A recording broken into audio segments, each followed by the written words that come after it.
Good evening and welcome everybody to the public hearing for the City of Plant City. Welcome to the September 14, 2021 public hearing of the Planning Commission on the City of Plant City Comprehensive Plan Amendments.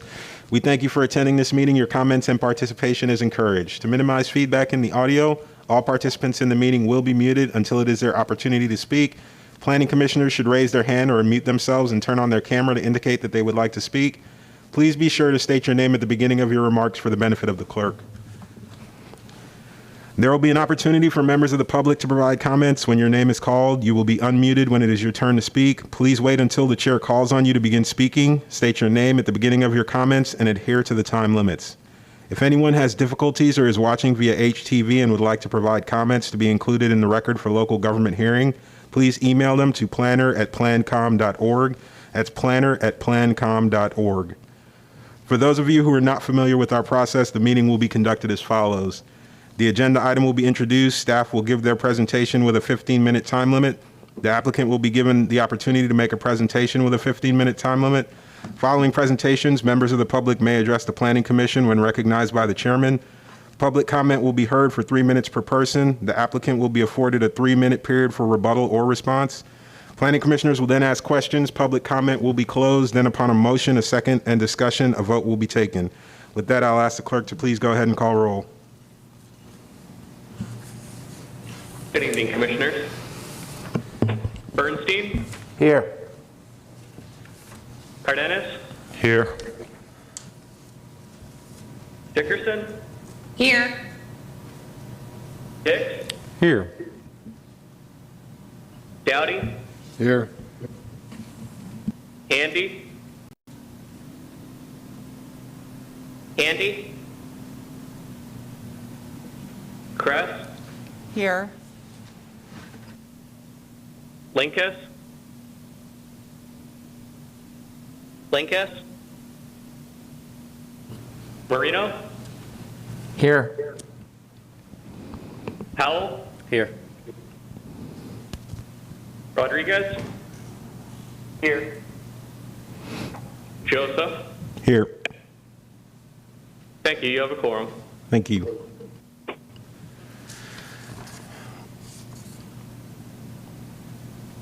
All right, the first item, I guess the only item up for business tonight is PCCPA 21-04, Future Land Use Map Amendment, south of South Frontage Road, east of Sun Keene Road, and the presenter will be Mark Hudson.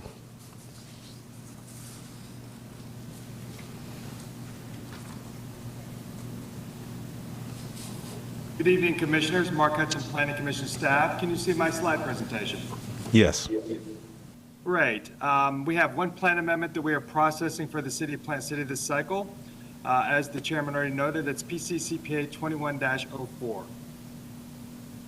This is the location of the plan amendment. More specifically, it's located on south of South Frontage Road, east of Sun Keene Road, north of East Baker Street, which some people know as US 92, and west of Charlie Taylor Road, located by the star on Plant City's vision map to your right. I'll note that this is the development is located on South Frontage Road, which has direct access to both Park and County Line Road, which have interchanges with Interstate 4. This is a little bit closer aerial of the property that is being affected by this plan amendment. I apologize, the aerial is a little bit dated, but I'll show you some of the more recent photos of the site in a moment. But the affected area is circled by the lavender dashed line.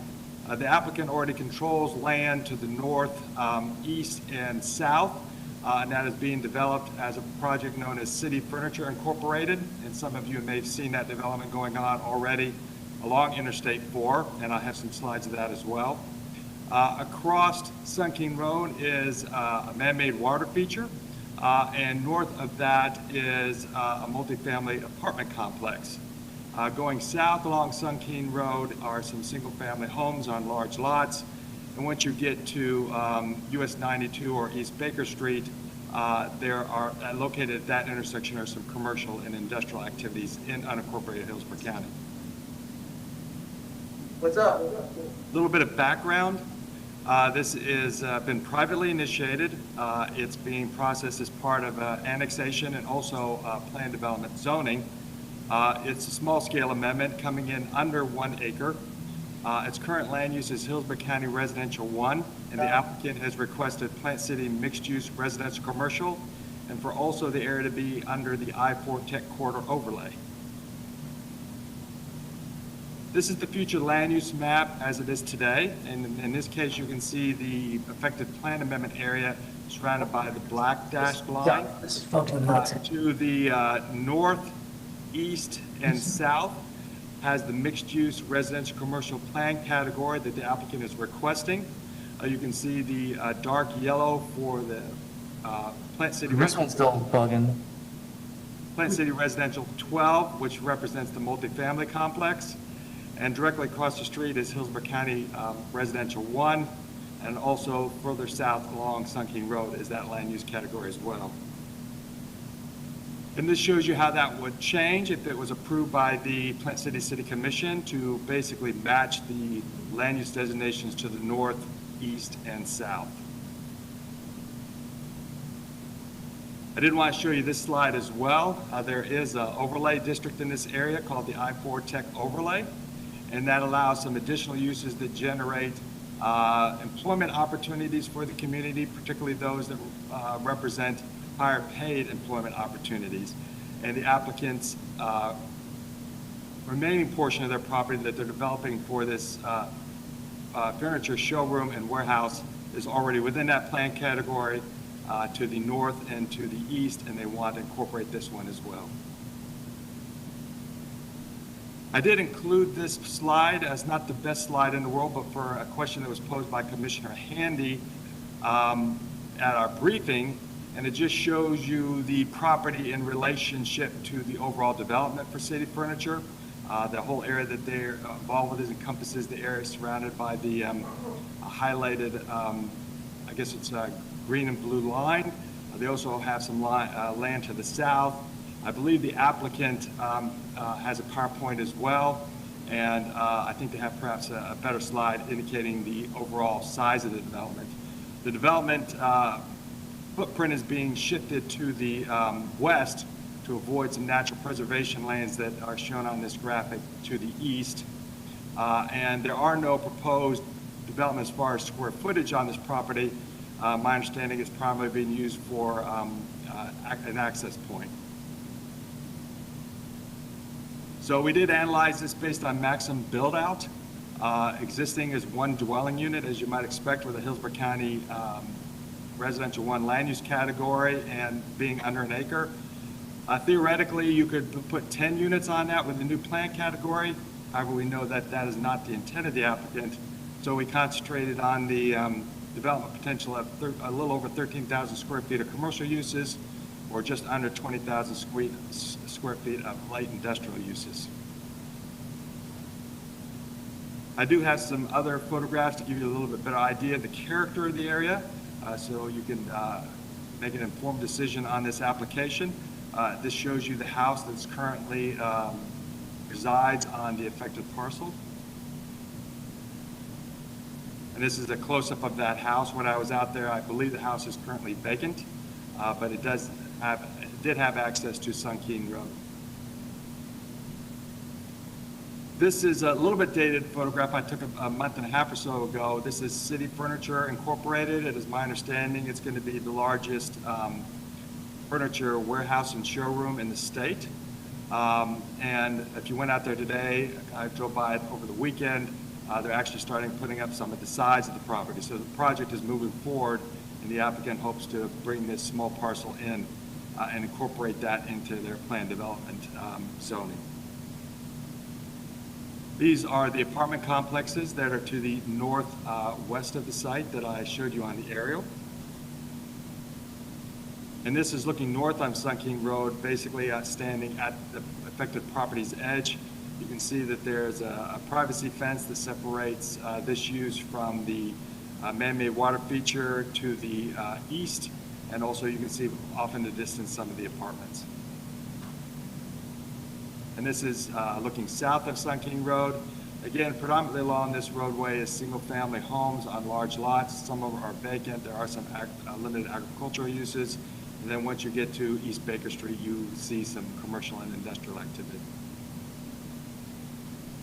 And And this is South Frontage Road, which will be the primary access for this development. You can see South Frontage Road looking east, and then of course with that separator wall, I-4 is further north, and you can see the traffic traveling eastbound on that facility. Our staff did review this by the Imagine 2040 Plant City Comprehensive Plan. The full goals, objectives, and policies are in your packet for your review. We do feel that it's consistent with those goals, objectives, and policies. And just to note that if we looked at community development, enhanced hometown charm, which is predominantly related to its compliance with the Northeast Master Plan, future growth, dealing with annexations, growth management policies, provision of public facilities, and economic growth. And we felt that the applicant's request was consistent with that. We did have this reviewed by the Hillsborough County School District, even though we anticipate it will not be developed residentially. And they did indicate to us there is school capacity to serve this site. Transportation improvements through the city's zoning work will be coordinated with Florida Department of Transportation in Hillsborough County. We did have discussions with their utilities department, and we understand that there's wastewater, the water capacity to meet those uses that are proposed. The Hillsborough County noted it's within a water resource protection area, which I believe limits uses that do not adversely impact water quality, from activities such as leaching of stored materials. In this case, the proposed activity does not cause those issues to arise. And we also had it reviewed by the Environmental Protection Commission, which had no comment. With that, Planning Commission staff recommends that PCCPA 21-04 be found consistent with the goals, objectives, and policies of the Imagine 2040 Plant City Comprehensive Plan, and to forward this recommendation to the Plant City Commission. Chairman, with that, I conclude my presentation and stand for any questions. And I do want to note that, again, that the applicant does have a PowerPoint which they wish to share as well. Thank you, Mr. Hudson. Would the applicant please go ahead? Good evening, Planning Commissioners. My name is Nicole Nugebower, and I'm a land use attorney at Stearns Weaver representing the applicant. My address is 401 East Jackson Street in Tampa, for the record. I have prepared a short presentation for you tonight, and I'd like to quickly go through that. It is very similar to Mark Hudson's presentation.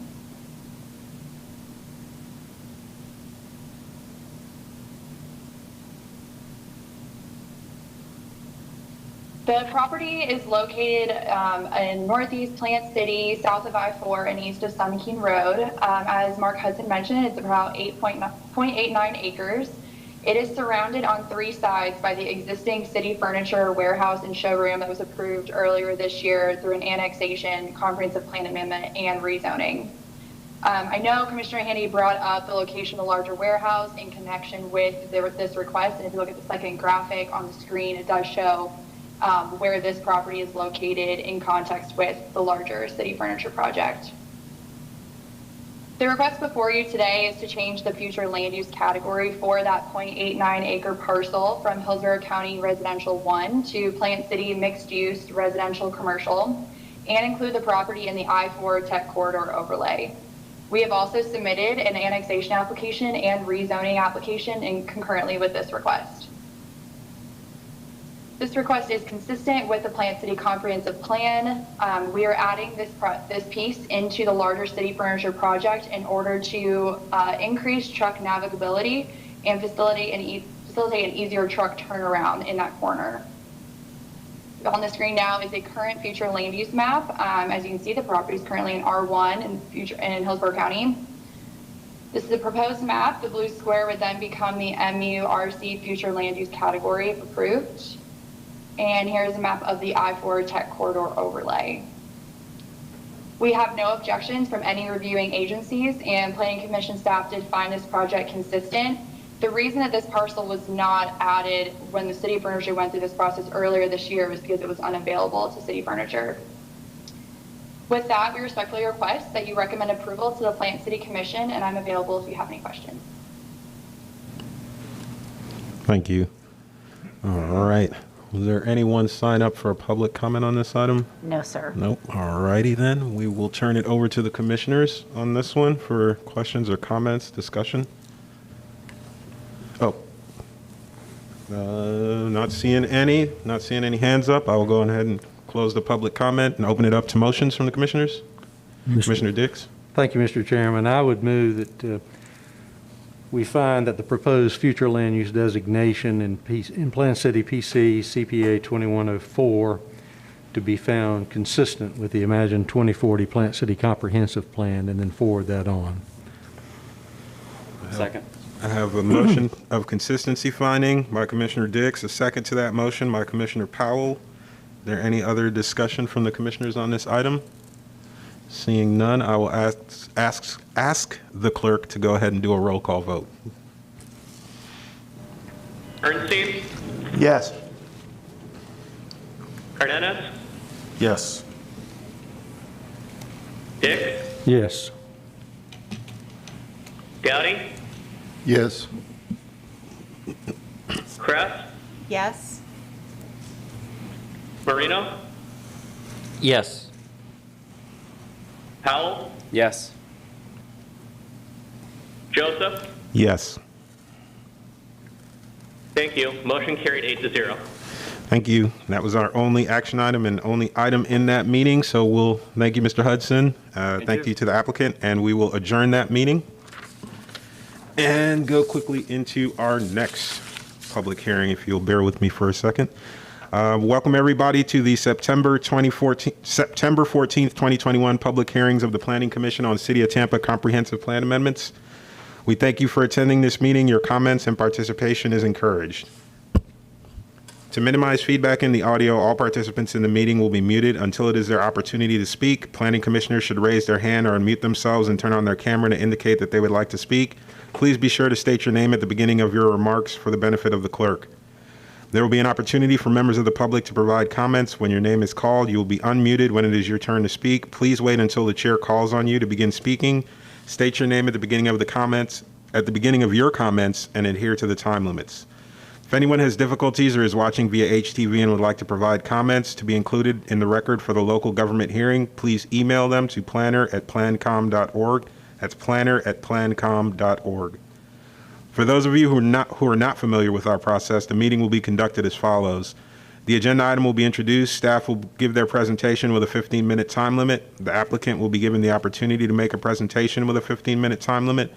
Following presentations, members of the public may address the Planning Commission when recognized by the chairman. Public comment will be heard for 3 minutes per person. The applicant will be afforded a 3-minute period for rebuttal or response. Planning commissioners will then ask questions. Public comment will be closed. Then upon a motion, a second, and discussion, a vote will be taken. With that, I would like to ask the clerk to please call roll. Good evening. Bernstein, Here. Cardenas, Here. Dickerson, Here. Dick, Here.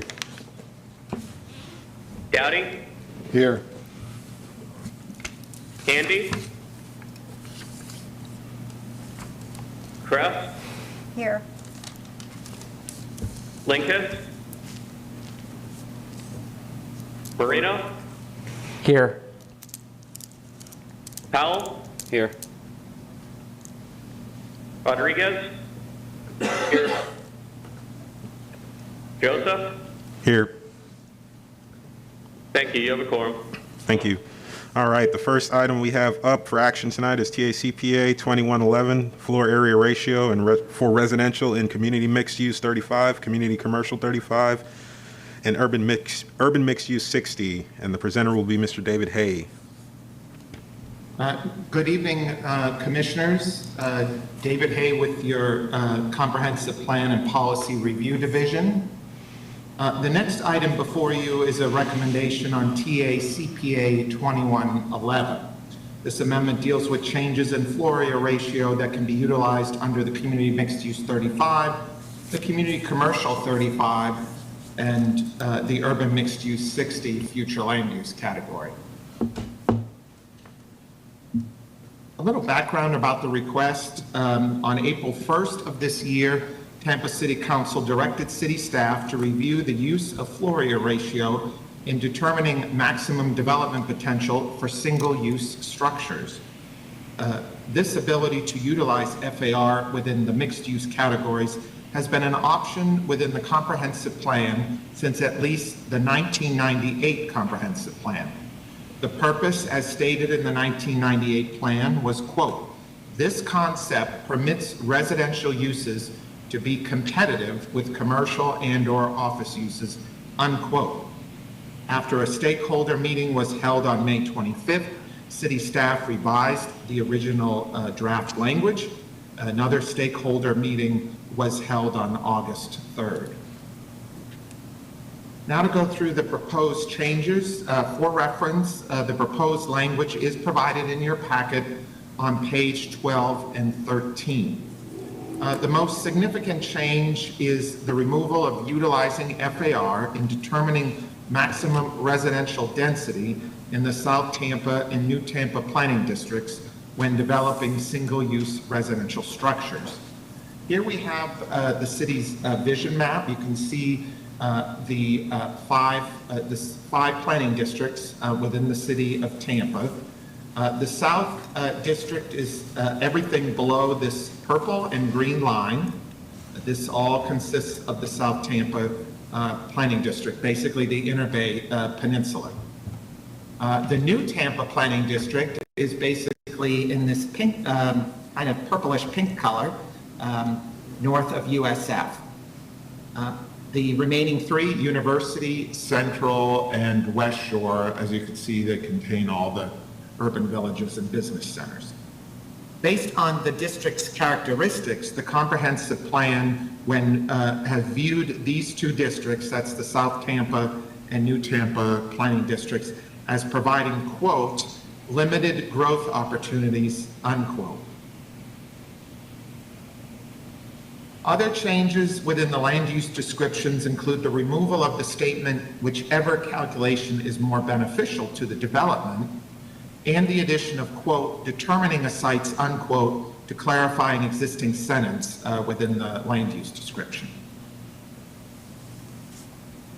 And then finally, the word "consistent" is removed out of the land use description and replaced with "compatible." The word "consistent" is not defined in the comprehensive plan. The definition of compatibility is defined in the comp plan as, quote, "the characteristics of different uses or activities or design which allow them to be located near or adjacent to each other in harmony."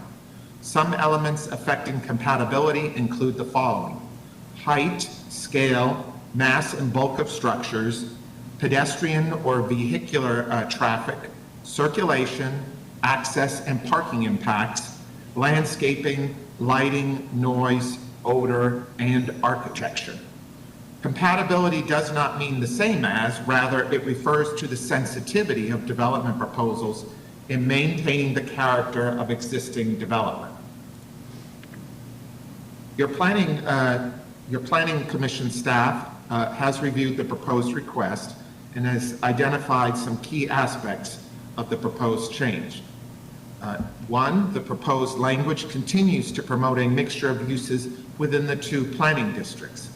The majority of properties designated one of the three mixed-use flu categories are located along or within close proximity to major corridors. Vertical mixed-use structures within the two planning districts will continue to be eligible to use floor area ratio in determining overall residential unit count. Two, since under the proposed language, single-use residential developments would no longer be able to utilize floor area ratio in calculating residential density, it is staff's finding that there will be an overall reduction in residential units over what can currently be considered. Though overall unit count may be reduced, the size and cost of each unit may increase. The proposed language also is found to provide greater protection for single-family detached residential by potentially reducing building scale and massing. The language also clarifies that developments must be compatible, which is defined in the comprehensive plan. As always, we send this out to our partner agencies, and there were no objections noted from any of our reviewing agencies. It should also be noted that a large number of citizen comments have been received regarding this request, and they all can be accessed through the link that is provided in your packet. They've been updated as of this morning. The Planning Commission staff has reviewed the comprehensive plan and found that the proposed language to amend the Urban Mixed Use 60, the Community Commercial 35, and the Community Mixed Use 35 future land use categories to remove the option which has been deemed the FAR option for single-use residential projects in the South and New Tampa planning districts, consistent with the adopted policy guidance within the comprehensive plan. Your Planning Commission staff found three main areas of consistency. Adopted comp plan policies promote the preservation of neighborhood character. Policies also promote design sensitivity when developing adjacent to established single-family detached residential neighborhoods. The proposal clarifies the overall intent of the districts by providing that new development must be compatible with existing development. Also, overall scale and massing may be reduced. That's for new multifamily development. And that reduction in the massing, that's just one aspect of many regarding overall neighborhood character. Your Planning Commission staff also found the request consistent with the city's overall growth strategy. Described as the compact city form, these policies encourage the city to focus high-density housing in areas with access to transit and employment. Though some transit is provided in areas of South Tampa, there is no local transit service currently provided along West Shore Boulevard except in Port Tampa City or along Gandy Boulevard. These two corridors provide for a large percentage of the three land use categories found within the South Tampa Planning District. There is also no local transit service within the whole of the New Tampa Planning District. The majority of transit and employment in the city of Tampa are found within the Central, West Shore, and University Planning Districts. Both land use policies 9.4.1 and 9.6.2 encourage high-density multifamily residential development within areas with transit and employment availability. These policies also encourage multifamily development around recognized urban villages or business centers, which are all located within the Central Tampa, West Shore, and University planning districts. Based on these facts, your Planning Commission staff found the proposed language is consistent with the city's growth management strategy. Based on all that, those facts, Planning Commission staff does recommend to you this evening that the proposed text amendment be found consistent with the goals, objectives, and policies of the Imagine 2040 Tampa Comprehensive Plan. That concludes my presentation. Of course, I'm always available for questions. I believe Stephen Benson is in attendance from the city, and he has a presentation as well, and I believe also Randy Gores is in attendance. Thank you.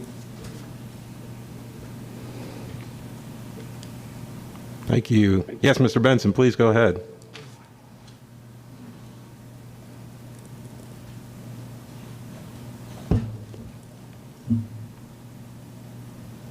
Thank you. Stephen Benson, City of Tampa staff. We did want to provide you with some additional information in terms of how we reached this point in time. The proposed revisions to CPA 2111 have occurred over the last several months. As was mentioned by Planning Commission staff, several public information sessions were held, and we did make some modifications based upon that information. That had to do with the planning district geographic limitations, and we'd like to go over that with you briefly, as well as look at a little more detail at some of the affected parcels within those areas, and then just review the feedback that we received and how that was incorporated. So on the screen is the evolution of how this amendment has changed. The current comp plan language is on the left, and the draft language that was originally presented is in the middle, and then the current language that we are presenting today is on the right. This language is recent as of July 2021, so it's the language that was presented at the last public information session. I won't go into too much detail on this, but as David mentioned, we are proposing to limit the effects of this amendment to the New Tampa and the South Tampa planning districts. In the Imagine 2040 Comprehensive Plan introduction section, it does explain the unique visions for New Tampa and for the South Tampa planning districts. And that vision includes maintaining neighborhood stability, fostering compatible infill to promote mobility and sustainability, as well as achieving a more sustainable mix of uses and development, specifically in New Tampa. The South Tampa Planning District is limited to the areas south of Kennedy, west of Himes, south of Swan, and west of Howard. And then the New Tampa Planning District is essentially the district that is north of the USF area, the Claw Golf Course, and does include the Hidden River development area along Fletcher.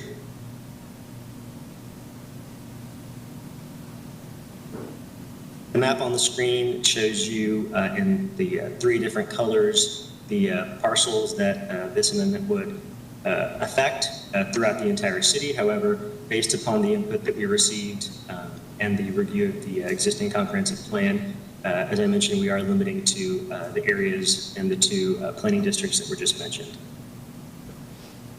Looking more closely at those parcels specifically in the South Tampa Planning District, you can see here on the screen all of the parcels that are currently planned at UMU 60, CC 35, and CMU 35 in the South Tampa Planning District.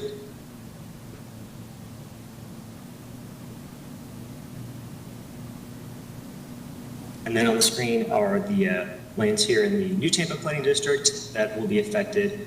There are no CMU or UMU parcels in the New Tampa Planning District, so what you see here are the lands that are planned at CC 35. Just some background on the residential unit growth since 2010. You can see here that New Tampa and Central Tampa were the areas that saw significant growth, as well as South Tampa. But the New Tampa Planning District in the blue versus the red, the growth that's occurred over the last 5 years is less than the growth that occurred 5 years prior. So the additional growth in New Tampa is tapering off. However, if you look at the South Tampa Planning District, the red versus the blue, the growth that occurred from 2010 to 2015 was less than the growth that occurred from 2015 to 2020. So this information is what we're using to take a look at whether or not this growth management tool has been effective in those areas. The bullets on the screen outline some of the comments and issues that were raised and that were addressed in the current language. The FAR option has been used by projects to generate significant infill in both low growth and high growth planning areas. The 10-year housing growth in South Tampa versus the citywide average was the second highest in the city. The FAR option is being used for single-use projects within the mixed-use future land use categories. In terms of housing affordability, limiting housing densities in new projects could potentially impact the housing issues that we're seeing right now. And then the term compatibility versus the term consistency, as well as the need to continue to promote mixed-use projects along our mixed-use corridors.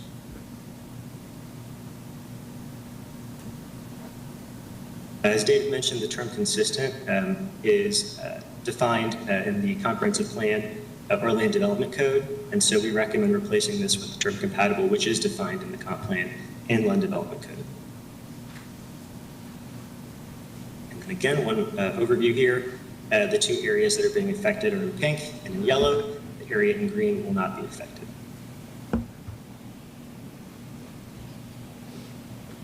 So to summarize, we are limiting this amendment to CMU 35, CC 35, and UMU 60, future land use designations, and within the South Tampa Planning District and the New Tampa Planning District. No parcels within the Central Tampa Planning District, West Shore Planning District, or University Planning District will be affected by this amendment. And then no mixed-use projects anywhere in the city will be affected by this amendment. And that concludes my presentation. I'm available, as well as City Planning Director Randy Goers, to answer any of your questions. And thank you for your time. Thank you. All right, did we have, yeah, we had people sign up, so I'll let you take it away with that list. Okay, sure. The first speaker is Carol Ann Bennett.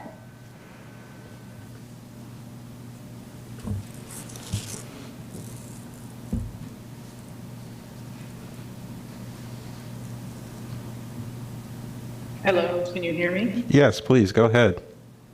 Okay. My name is Carol Ann Bennett. I'm a lifelong resident of South Tampa. This is a very small change that applies only to the South Tampa and the New Tampa planning districts. This is because the comp plan states these districts are unsuited to urbanization and increased density. It states they should be stable and have the lowest amount of growth in the city. Some developers are grossly exaggerating the effects of this small step because they do not want to pay for bonus density. Developers must pay for bonus density, but FAR is free. FAR is a loophole that some developers are exploiting. How small is this change? Only a few very specific projects will be impacted. There are 5 things a developer must be doing in order to be affected by this change. 1, this change only applies to rezonings. If you don't need a rezoning, you're exempt. 2, it is only for single-use multifamily. If you're building mixed use, you're exempt. 3, it is only for 3 land use categories. If you aren't building in one of those 3, you're exempt. 4, it is only for builders who are trying to use FAR to increase the density beyond what the requested zoning allows. If you are not using FAR, you're exempt. It is only for the South Tampa and New Tampa planning districts. If you're building outside of those districts, you are exempt. A developer must want all 5 of those things before they are impacted. If they are only doing 4 of them, this will not apply to them. The city staff, some of whom wrote the current language, say FAR was never meant for residential, and the comp plan needs to be changed because FAR and bonus density are not being used as intended. In reality, partially eliminating FAR does not do nearly enough. It does not stop the mega apartment complexes. In fact, several of the most recent rezonings south of Gandy, we call it SOG, that resulted in big multifamily complexes did not even use FAR. Developers can still apply for excessive density when they apply for rezoning by using bonus density instead of FAR. This amendment does not do enough, but at least it is a first step in the right direction, so we are asking you to find this consistent. Thank you. Thank you, Ms. Bennett. Next up. Stephanie Pointer. Can you hear me? Yes, please go ahead. Okay, good evening, ladies and gentlemen. My name is Stephanie Pointer. I'm the president of the Tampa Homeowners Association of Neighborhoods. I am not speaking tonight in that capacity, but as a resident of South of Gandy, also known as SOG, in South Tampa. I'd like to add that I'm not being paid for speaking tonight. I have no interest other than that of my neighbors.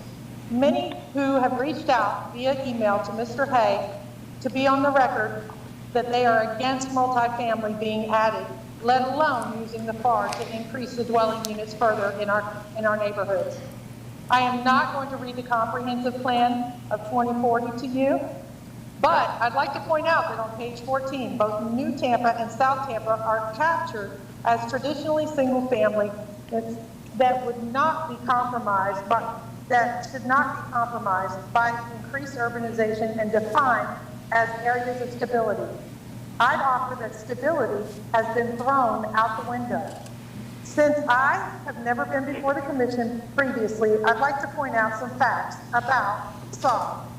Since 2016, when the comp plan was written, South of Gandy, west of Dale Mabry, has built, are building, or permitted to be built 4,877 apartments, not condos, not townhouses, but apartments, in our little 4 square mile part of the world. According to the tax assessor's office, we have approximately 4,350 single family homes in our area. No, please, that means that our community will end up with 527 more apartments than we have single family homes in our area. September 8th, Times had an article about rental prices, and they quoted CoStar Group that 5,500 apartments were added to the market this year. My numbers show that in SOG, not South Tampa, but SOG, 1,029 of those units were in our area. That's nearly 19%. Remember, we aren't supposed to be urbanized and we are not supposed to have growth. The same article stated that 7,800 are under construction. 1,629 of those are slated for south of Candy. That's 20%. I won't mention the additional 620 that are in flux for some reason or another in the system right now. None, I repeat, none of any of those nearly 5,000 units is considered to be affordable housing or even close to it. Please know that not only do we have a population well over projections in our dead end, but we also have an economic engine that is of strategic importance that employs 22,000 people. There are heavy industrial facilities in SOG. There are national security concerns. I won't even talk about hurricane evacuations because that's a given. FAR reduction is only following the comprehensive plan for our community. SOG folks didn't write it. Please, I respectfully ask you to push this legislation forward to protect our community. We have enough growth without this excess. Thank you. Thank you. I'd like to remind everyone 3 minutes per person. So next up. Jean Strohmeyer.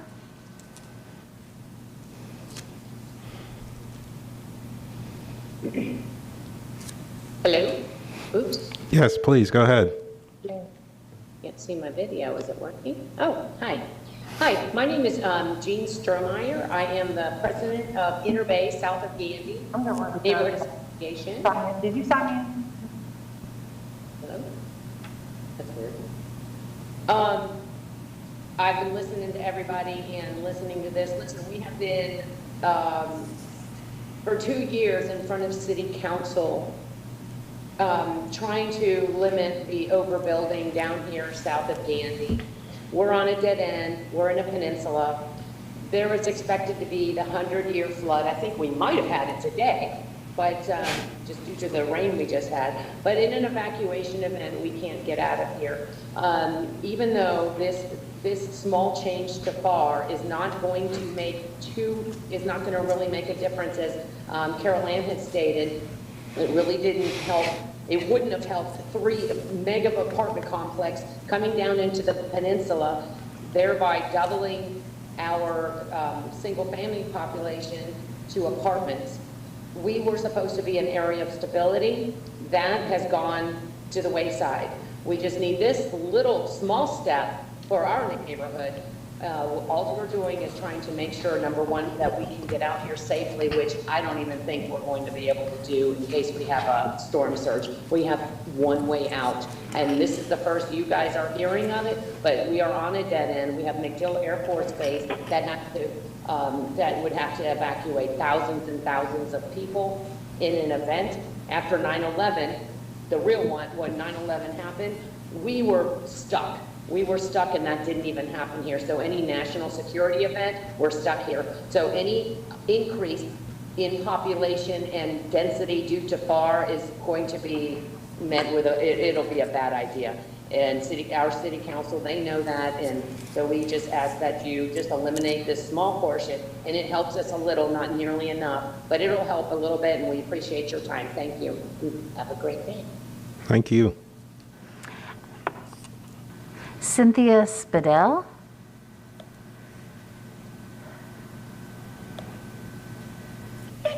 Can you hear me? Yes, please, go ahead.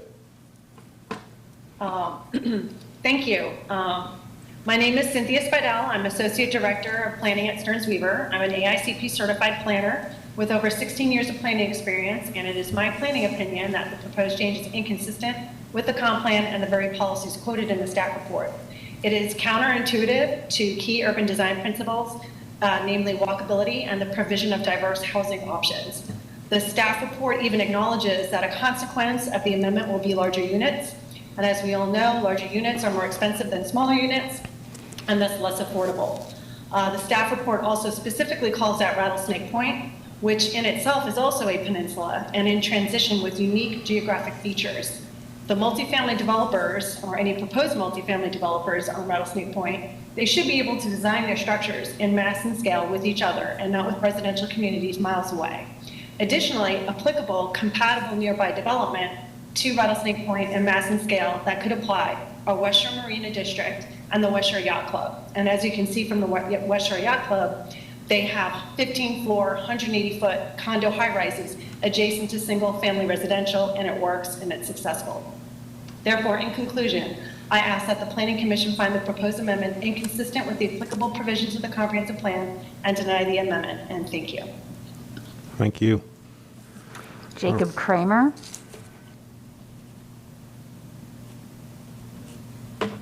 Hi, this is Jake. Can you hear me? Yes, please go ahead. Thank you. This is Jake Kramer. I'm a land use attorney. I'm actually calling today as a resident of the South Tampa Planning District, though. This is the first broad-scale down planning exercise that, frankly, that I've ever seen within the city of Tampa. The backup to this amendment essentially finds that the city's comp plan directs growth away from South Tampa and New Tampa. But that's not a fair reading of the comp plan. It doesn't say that. Policy 1.1.8 actually says that New Tampa and South Tampa must be served by transit. That's a city responsibility. It doesn't matter that the city has not fulfilled that obligation. So the way that you provide transit is that you increase density within transit corridors that get identified through a planning process. That's in fact been done. And all of these comprehensive plan categories make up those those future areas for transit. So we're going to remove density from the areas that the city has already targeted as being in need of transit. I'm also concerned that staff didn't address either housing affordability or housing equity. HSG objectives 1.1 and 1.2 require the city to look at providing fair housing across the city, and South Tampa and New Tampa are not excluded from that. So from a planning equity perspective, this is really the type of bad planning that has led to relatively segregated communities in the past. What this is going to do is direct growth away from the city's richest and widest areas and place it in the city's minority communities, and that's not fair. Because of that, I have some concerns about whether the proposal might violate the Fair Housing Act. So I think the city needs to take another look at this, and I would respectfully ask that you vote it as inconsistent with the comprehensive plan. Thank you. Thank you, sir. Sean Brown. Yes, this is Sean Brown. Can everyone hear me? Yes, please go ahead. Awesome. Thank you. Good evening, everyone. My name is Sean Brown. I am a born and raised resident here in Tampa, and also president of the Gandy Civic Association, although I'm not going to speak in that capacity this evening. Speaking as a resident of Tampa, and in particular South Tampa, all my life. The fact is, as has been mentioned, floor area ratio and what is being proposed is truly a small change in the comprehensive plan amongst the overall goal. As Stephen Benson pointed out in one of the slides, South Tampa, in particular along Gandy, there's a lot of these three residential zones that are slated that this would impact. However, again, what needs to be emphasized in this is that if someone comes in and proposes a mixed use type of development, floor area ratio can still be used. And that is something where there's nothing wrong with that in some respects. Mixed use having an opportunity to create jobs and diversity with livable, walkable communities is not such a bad thing. Gandy Boulevard right now does not have a park bus line going along it, even though it's identified in the comprehensive plan as a transit corridor. Dale Mabry, south of Gandy, does not have a HART bus line that serves local. It just serves express. The fact is that to create a transit corridor, you need some mixed use. That is right now does not exist. Now, I understand one comment was made that it's the city of Tampa's responsibility. But as we all know, the HART bus line is controlled by a different governing agency. So that's a little bit difficult to try to navigate on all sides because it all comes down to money. The fact is, we need to look at this from a bigger perspective. Having more residential units is one thing, but not having opportunity to create jobs and a livable, walkable space when that is sorely needed in communities nowadays is another. Big monster projects that just focus on residential is not the answer. Now, we also look at pricing. A lot of studies have come out recently saying that Tampa, in particular, rent has increased between 18 and 22% since January of this year. I think many folks you can ask would say that their for wherever they work has not increased that by that much to compensate for that level of increase. Now, if someone wants to live in a walkable community that has mixed use in it, you know, they may be able to get a job that otherwise they would have to spend gas money on to go to and from work or even have a car. There are many things we can look at with this. This is just one small change to try to make Tampa in certain areas walkable and livable. Thank you. The last speaker is Jennifer Motzinger. Good evening. My name is Jennifer Motzinger, and I'm representing the Tampa Bay Builders Association, the people who build the American dream of homeownership. I do have strong concerns about the proposal before you this evening because it does threaten housing affordability. And it does seem like more housing price increases, and that's 30% so far this year, the more restrictions on development regulations to build housing supply. This proposal exacerbates the crisis we are in, and it affects all of us, some who get priced out of the market and others with higher property taxes. And in the planning world, compatibility typically works against areas ripe for redevelopment as it means change. And a good example of that is the redevelopment that's going on right here in downtown.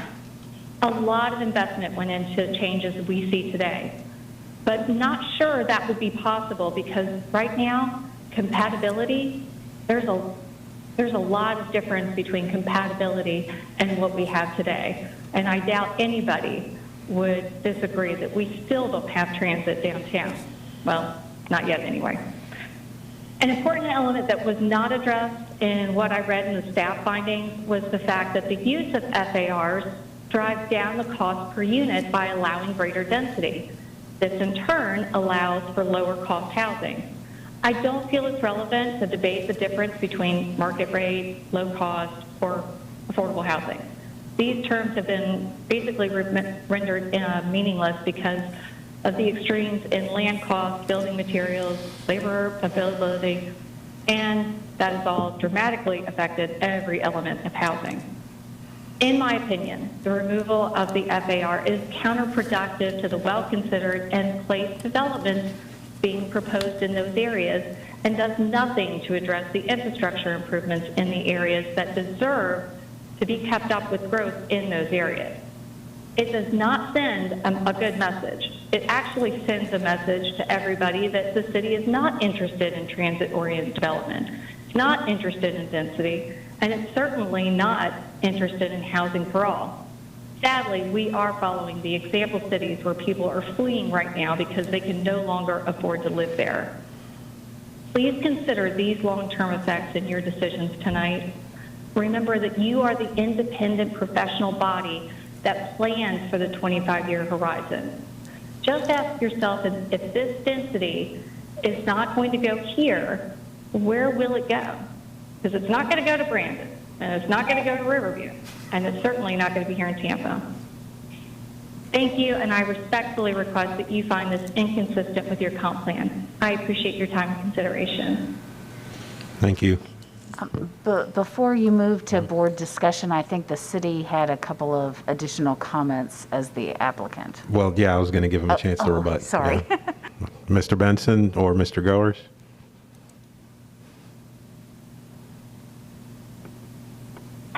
Hello, Commissioners. Randy Goers. I'll just be brief. I think Stephen may have a couple of extra comments to add as well. Okay. I'm Director of City Planning, and there's been a lot of debate on the use of FAR for single-use projects.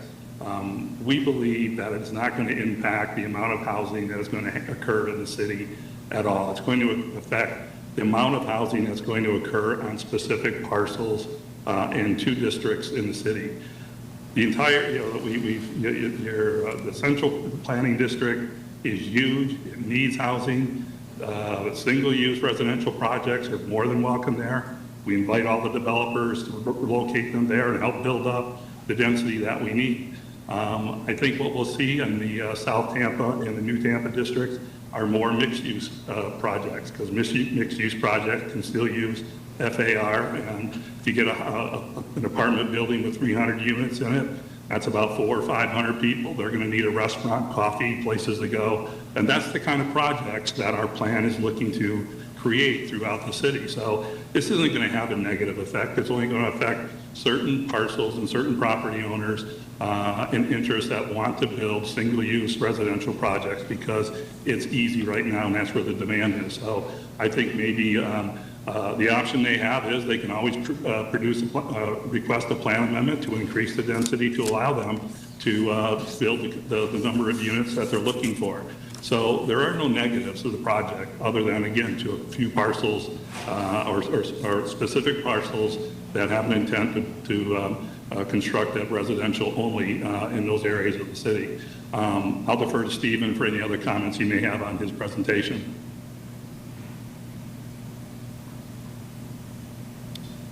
Thank you. Yes, I just wanted to add, there was a comment about the bonus density program, and our bonus density provision caps the bonus at an additional 5 units per acre, whereas the FAR option does not have a capped theoretical cap in the amount of additional units that can be provided. So it's not really an apples to apples comparison.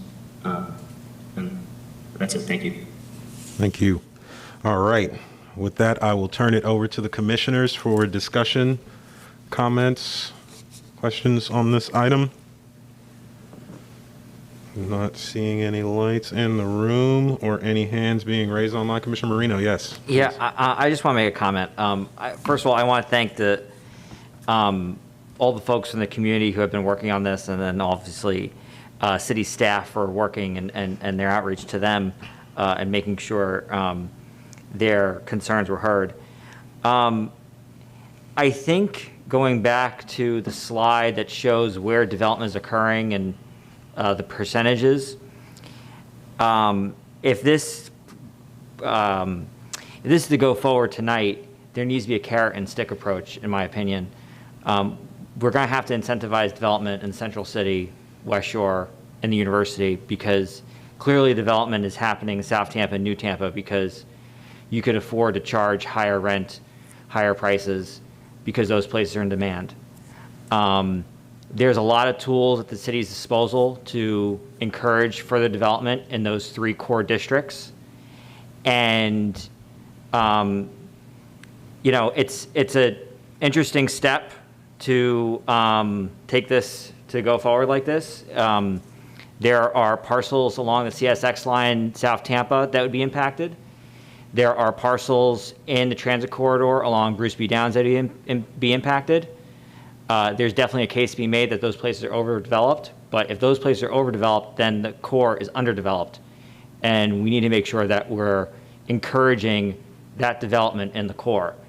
So hopefully we'll take this step tonight, and then the next step is to further encourage core, development in those 3 core districts. Thank you, Commissioner Marino.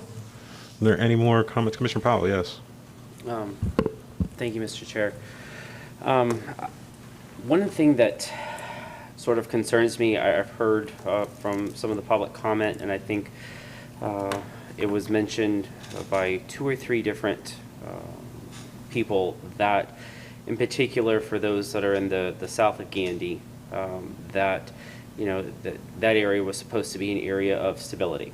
And I don't know why that just sort of resonated with me, and I'm not really sure what that really means, because it seems like this is more a referendum on attack of people who are renting, and where I'm coming from, or just like where I'm seeing it. And I'd love for someone to try to show me something otherwise, but it seems like this is we're saying that we don't want to have, people renting in, this, particular area because we want to have homes. And, a lot of times, in my business, I do a lot of property management, and I have seen, numerous families, who have, gone through life transitions, whether it be good or bad. But most of the time, a lot of times it's bad, people going through divorce, becoming single dads, single moms, and, they have to go into an apartment. And they want to go into an area, that is, safe. And so I often find that, apartments, they can provide that sort of stability. And it also brings like a sense of comfort knowing that they can continue to maybe be in the same area. They just can no longer be, in the same, home. It keeps kids, maybe in the same school district and, with their friends. So while I understand and I hear, the complaints, I think some of this sort of started out because of the infrastructure problems that were in south of Gandy, and and then all of a sudden there's just a flooding of people that have been down there, and maybe that's exacerbated some of the transportation issues that have been there. But from where my personal experience and what I've seen, I do often find that apartments can provide that, and this body, someone brought up, I don't know who it was, made a good point that we are looking at the 2040 horizon, and we are trying to figure out how we're going to put 600,000 plus people in this county somewhere, and we're removing density from where people want to be, and we're trying to tell them we want you to go where you don't want to go right now. And by the way, you can't go into South County because it's not open for business. Now downtown is no longer open for business, but you're welcome to go over here. So it's sort of I know you can plan for, we're supposed to plan for growth, but it's almost like we want to steer them into just one specific area. This is where we want you all now. And it almost borders on, I wouldn't say like anti-Semitism towards like renters, but that's what it feels like to me. And I just wanted to speak up for, that particular group of people. I don't think that that's necessarily fair and equitable for them. So I'd like to hear some other thoughts, but that's where my head's at. Thank you, Commissioner Powell. Was there any response to that from the applicant or from staff? Was there any? Yeah. Sure. I just wanted to make clear that the land use categories of CMU 35, CC 35, and UMU 60 will continue to allow 35 or 60 units per acre, and that's definitely going to be a multifamily product. So, so it is not as if there will not be apartments in South Tampa or New Tampa. What is being removed is the ability for them to use the floor area ratio instead of the density if they don't do mixed use. So that if a project wanted to, in those areas, wanted to avail themselves of using the floor area ratio, which might allow them to build the same size box, but cut it up into 40 units or 45 units per acre, they would have to have a mixed use component on the ground floor or something like that. So there still is a path for that product to occur. And I want to be clear that we certainly would not support something that stripped multifamily from those areas, because we certainly think that a mix of residential products is needed in all parts of the city. And I do hear you, but I think that just from a little research I've been able to do, I mean, obviously developers are wanting to use the floor area ratio because then that does give them an opportunity for better density, which means that maybe they're probably going to be able to do, let's just call an even number, 20% less.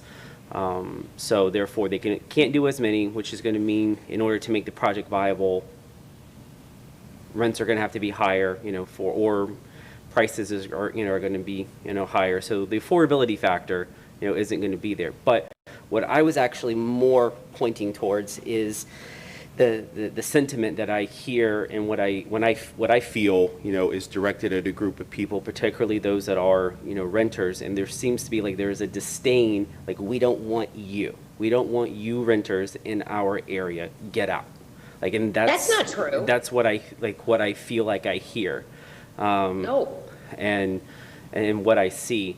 And so it's just something that I wanted to bring up because I've heard it, you know, multiple times. And when I keep hearing, you know, the term area of stability from those in the public comments, that's the impression, you know, that I got. And that's sort of the sentiment that I've been watching this movement I've seen, in my personal opinion, you know, for the last couple of years, and I just don't want that to continue to be, you know, perpetuated, because there are wonderful people, you know, who are renters, and I can give story after story about people who have actually rented, you know, with us, who started off, you know, being in a single parent home, who then transitioned into college, who then transitioned into young professionals, who have now raising their own families in an apartment community. So I just, you know, I don't want there to be a disdain, you know, towards people who do rent, because they are good people as well. Thank you, Commissioner Powell. All right, Commissioner Cardenas, please. So it's interesting. I think part of the problem that we come across often in this board is what we do is kind of difficult to understand and difficult to explain to people. It took me some time sitting on this board to really understand what we do. And, I think our local citizens, come on and give us their public comment and think that maybe we have more powers than what we do. And sometimes some of these things are so complicated, it's difficult to understand. And I think a lot of the public comment that we get is really just a cry from the public saying, hey, do something with our infrastructure. Give us some roads where we can fit cars, where people can get in and get out, and all of these different things. It's not targeted towards a specific class of people, or targeted towards renters or owners or whatever it is. It's people that actually live down there, that drive on the roads, that see what happens when it floods, and they see what happens when you put a huge community next to another community, and now those people are getting flooded out even a little bit more when it rains, because before that big building was there, they didn't have the water coming up to their doorstep, and now they do. So I think what the people are really looking for and asking for in what they say is, hey, fix our roads, make some changes. That's about it. Thank you, Commissioner Cardenas. Good points. Yes, Commissioner Kress. Yeah, just a couple thoughts. I've been kind of loosely paying attention to this, and I agree, this is all about Marion land use and transportation, and even though we don't have a bus line on Gandy right now, I hope everybody who complained tonight will vote for the next referendum to get us some more local money so we can do things like that. To me, as a planner, I don't love all of this, but as a compromise in a growing city that's kind of busting at the seams and doesn't have the infrastructure in place, this feels like a pretty fair compromise to me. Thank you, Commissioner Kress. Yes, Commissioner Bernstein. Yeah, I'm really sure the views of Commissioner Kress in that regard, and I think she took the words right out of my mouth. Sometimes perfection is the enemy of the good, and I wish we had a perfect solution in front of us to vote on. I don't know if this fits that bill, but it may be a path to get there. And I also would add that, to the point that Commissioner Marino made, I wish we had an opportunity in front of us to vote on something broader that included the incentives Commissioner Marino was talking about, so we could drive more balance of investment in other parts of the city that clearly need it. But that's not in front of us today. I don't know if there's a way to send that signal to the City Council in the event that an element of this moves forward to them, but hopefully at a minimum they'll see these minutes and understand that there's a broader objective here beyond just what's in front of us to vote on today. Thank you. Good comments. Was there any more comments from the commissioners, discussion on this item? I see no hands on the line, no lights in the room, so I will go on ahead and close the public comment on this item and open it up for motions on this item from the commissioners. Commissioner Bernstein. Thank you, Mr. Chair. At this time, I would move that we vote in favor of finding TA/CPA 21-11 consistent with the goals, policies, and objectives of the Imagine 2040 Tampa comprehensive plan and that we pass it on to the city council for consideration. Some motion of consistency finding by Commissioner Bernstein. Do I hear a second, Commissioner Kress? I'll second that, All Commissioner right. Kress. And a second to that consistency finding by Commissioner Kress. Is there any more discussion on this item from the commissioners? Not seeing any, I will ask the clerk to go ahead and do a roll call vote on this item. Bernstein, Yes. Cardenas, Yes. Dick, Commissioner Dick, Dowdy, Yes. Kress, Yes. Marino, Yes. Powell, No. Joseph. Yes. Thank you. Thank you. Motion carried 6-1. Commissioner Powell voted no. Commissioner Joseph, can I ask a question? Yes. Maybe to Melissa. I've heard a lot about consistency versus compatible, and I just wondered if it makes sense for us to be voting whether something is compatible with the comprehensive plan rather than consistent with the comprehensive plan. So I'll just throw that out there. You don't have to answer it right now, but maybe just something to think about. I believe the term in statute is that it's supposed to be consistent with the comprehensive plan. And it's defined. It should be consistency for purposes of the proposed change to the plan. Yeah, I mean, I don't know that we have it defined anywhere other than the dictionary, but since it's not defined in the comprehensive plans, it might be defined in the statute, though. I can look that up and find out. I was It's a just good throwing it out question. as it just kind of came to me as a question, like make sure we're being consistent with our terminology. Yeah, okay, thank you. All right. On to our next, thank you for the presentation, all the public comment, everybody who gave their time for the last one. And on to our next action item is 2B TACPA 2113. It is also, it's a comprehensive plan amendment, 3541 North Boulevard, and the presenter is Jennifer Malone. Hi, Commissioners. Jennifer Malone here with your Planning Commission staff. Hopefully you can hear me, and see my screen. So I'm here to present on map amendment 2113 at 3541 North Boulevard. This is located in the Central Tampa Planning District, the Tampa Heights Urban Village, and the Tampa Heights neighborhood.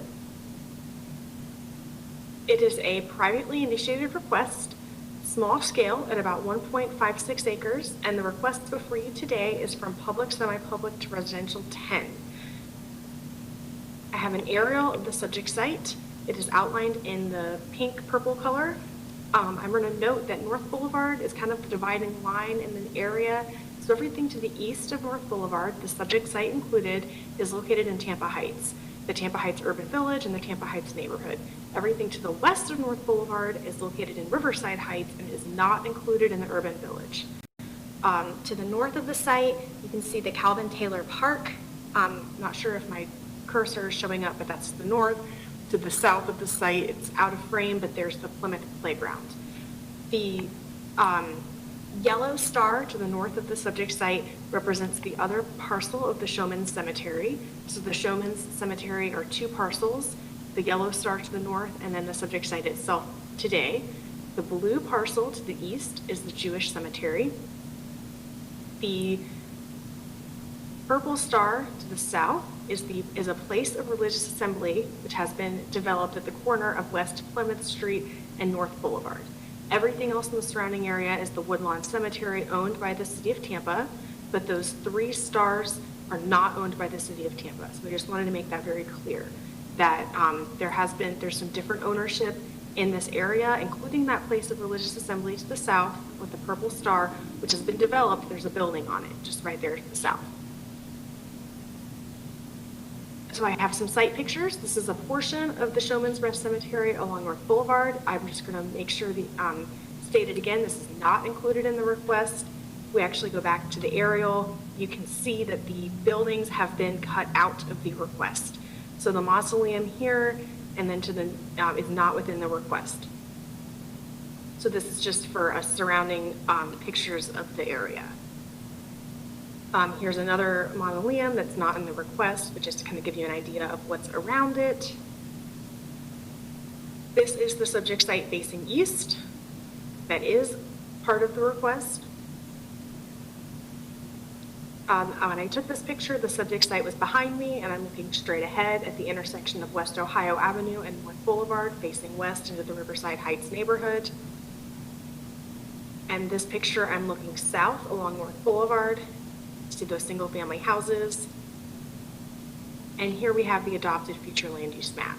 Again, I put stars on those parcels on the adopted future land use map, so you can see that those are the ones that are not owned by the city of Tampa. To the north of the subject site in the green is Calvin Taylor Park. The green to the south of the site is the Plymouth Playground. The subject site has an adopted future land use of public, semi-public. And then there's residential 10 in the surrounding area. That's a lot of the single-family detached neighborhood that you've seen. Further to the north is West Martin Luther King Jr. Boulevard, and we have community mixed use 35 along that corridor, which allows for those commercial uses. I'll also point out this light pink color, suburban mixed use 6 to the south allows some neighborhood office uses. So that's what this is. And the proposal today would take this item, this subject site to the residential 10 future land use designation. The public, semi-public future land use category does not have a maximum of density or intensity defined. It is determined by the surrounding area. Through this plan amendment, there would be potential for about 15 dwelling units and approximately 23,000 square feet of non-residential uses. However, all those non-residential uses will be required to meet commercial locational criteria per the residential 10 future land use designation. I have some more background to go over on this quest. This has been in ownership by the Showman's Association since 1971. That was when the property appraiser records show that ownership had changed. I'm sure that the applicant will elaborate on that.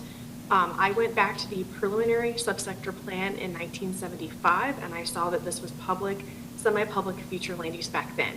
So what this is falling under is the cemetery operating as one of the quasi-public use, even though it was in private ownership.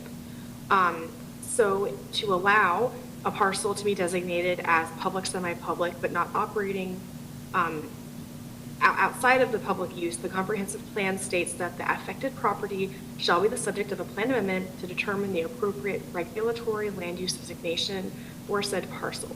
So the residential 10 future land use is going to provide that appropriate regulatory land use designation. It would allow consideration of development that cannot be considered under the adopted public, semi-public designation.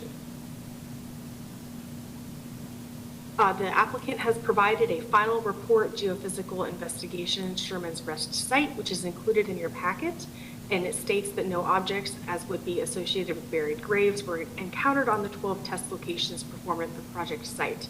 I will note that the further field testing or preservation of any burial sites would need to be accomplished through the rezoning or the building permit process. The staff found this consistent with the comprehensive plan.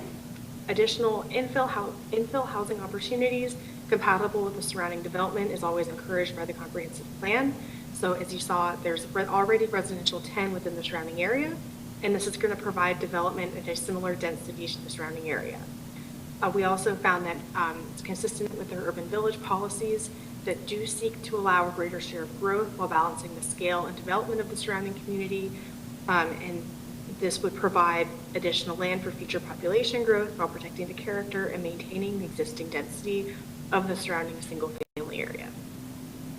So with that, we found it consistent. The City of Tampa staff, I believe, is on the line, but they also had no objection to this request. And with that, unless the City of Tampa has comments, I will turn it over to the applicant. Or I can also answer any questions. Thank you. Will the applicant, thanks. please? Oh, go ahead. Yeah, thanks, Jennifer. Thanks, Chair. Tyler Hudson, 400 North Ashley Drive. Good evening, Commissioners. I'm here with Steve Ashkenazi who is the applicant for this comp plan amendment. Also on the line is Mike Whitman with GeoView, who can talk a little bit about the ground penetrating radar study that was accomplished. If I could share my screen. All right, can you guys see my screen? Yes. Great, thank you.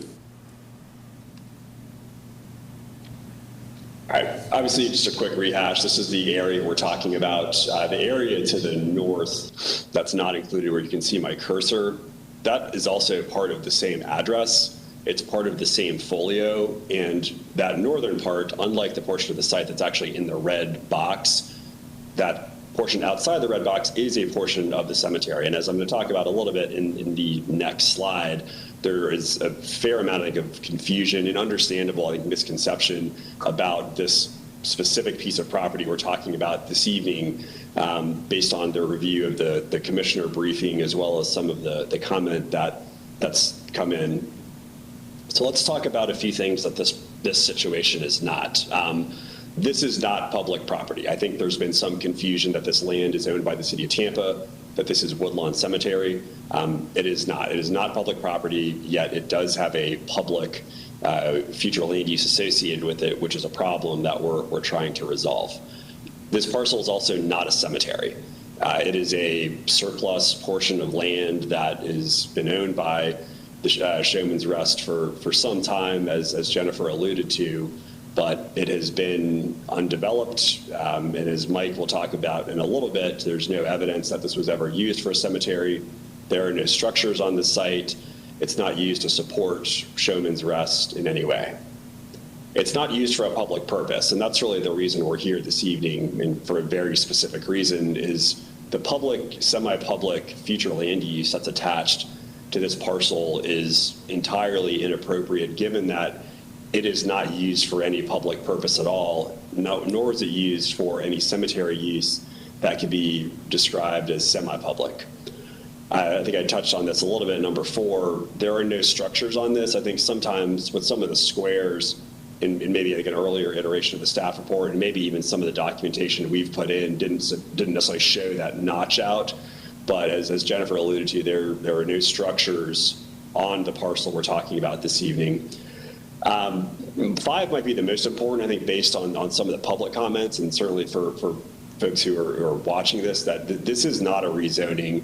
There is no development proposal pending here at all. The sole question really before you commissioners this evening is whether public, semi-public future land use is appropriate for a private undeveloped piece of property that the property owner seeks to sell and to no longer own. And another misconception too, I saw this in the public comment, this concern about 30-something units being developed based on the R10, which staff found consistent, and which is the overwhelming future land use category across the street. 15 units would be the maximum development.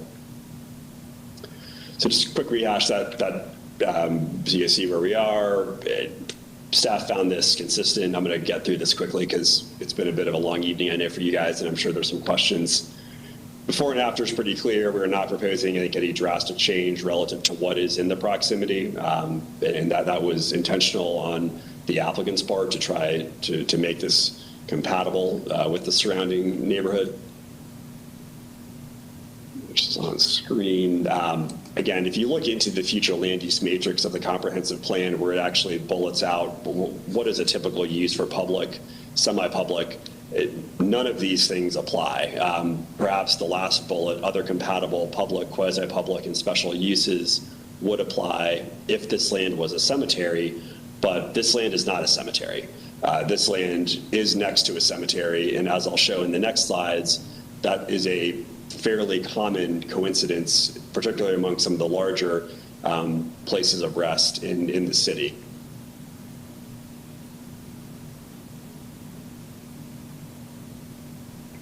Before I do that, turn to the other cemetery examples there, I'd like to turn to Mike real quick. Mike, if you could address some of what you found from the GPR study, that'd be great. Sure. We actually did 2 investigations of the site. First was in 2019, and then the second was in 2020. The purpose. I'm sorry, sir. Can you identify yourself for the record? I'm sorry, Mike Whiteman, and I'm president of GeoView, and I was also the project manager for this investigation. Thank you. In the 2019 study, we addressed the entire property using two different geophysical methods. One was ground penetrating radar and the other was a metal detection technology. The study was designed to go through and identify any potential burials within that property. What we did find with the investigation was no indication of graves, but that there did appear to be a large number of isolated single objects which were attributing most likely to buried debris or even old tree stumps. The purpose of the 2020 investigation was to do a physical confirmation of those identified features to see if for some reason possibly they were a grave and we just didn't see them in the superficial geophysical testing that we did. So in that secondary study, we selected 12 representative locations and we went through and relocated them with the ground penetrating radar, and then did hand probing and hand augering, in which we were able to go through and sample and probe the soil to a depth of about 6 to 7 feet. If a grave or a casket had been present, we would have gone through and identified it within that depth range. Typically on cemetery studies, we'll identify either a change in soil type and density or encounter the actual casket at a depth of about 4 feet. So by going down to 6 to 7 feet, I think we were pretty much able to confirm and doing a very good representative sampling of the features that we did find that graves were not present on the property.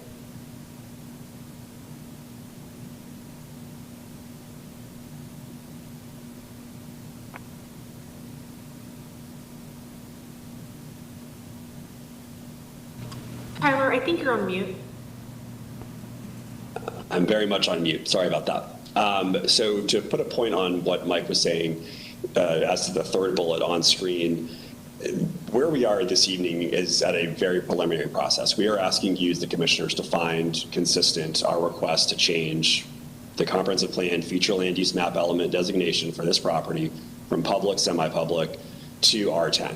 From there, it's going to go to City Council, and from there will have to be some measure of zoning conformance for whatever is going to be built on this property. And that third bullet, I think, is very important in that through the rezoning that will eventually have to happen, through the building permit process, there very likely will be additional investigations that are required, which the property owner is absolutely going to comply with. So I think it's important to stress that, because a little bit of the tenor of the public comment was, tonight you guys are going to decide whether 35 townhomes get built. That's absolutely not the case at all. So just for a little bit of precedent, if you think to Garden of Memories or Myrtle Hill, as I'll show in the next slide, at some point cemeteries do end, and you do the best you can to find what is an appropriate transition. But at both Garden of Memories and in Myrtle Hill, there are elements of residual buffered non-cemetery development of some non-cemetery use, and that's really exactly what we're asking to move forward in whatever capacity comes up in the rezoning. But at the end of the day, this is private land. It is not used for any public purpose at all, yet it still retains this vestige of perhaps the original city ownership of the property and the public, semi-public use, which we don't think is consistent with what the property is currently being used for and would be used for in the future. So with that, I'm happy to answer any questions and really appreciate your time. Thank you. All right. Did we have sign-ups for this one? Okay.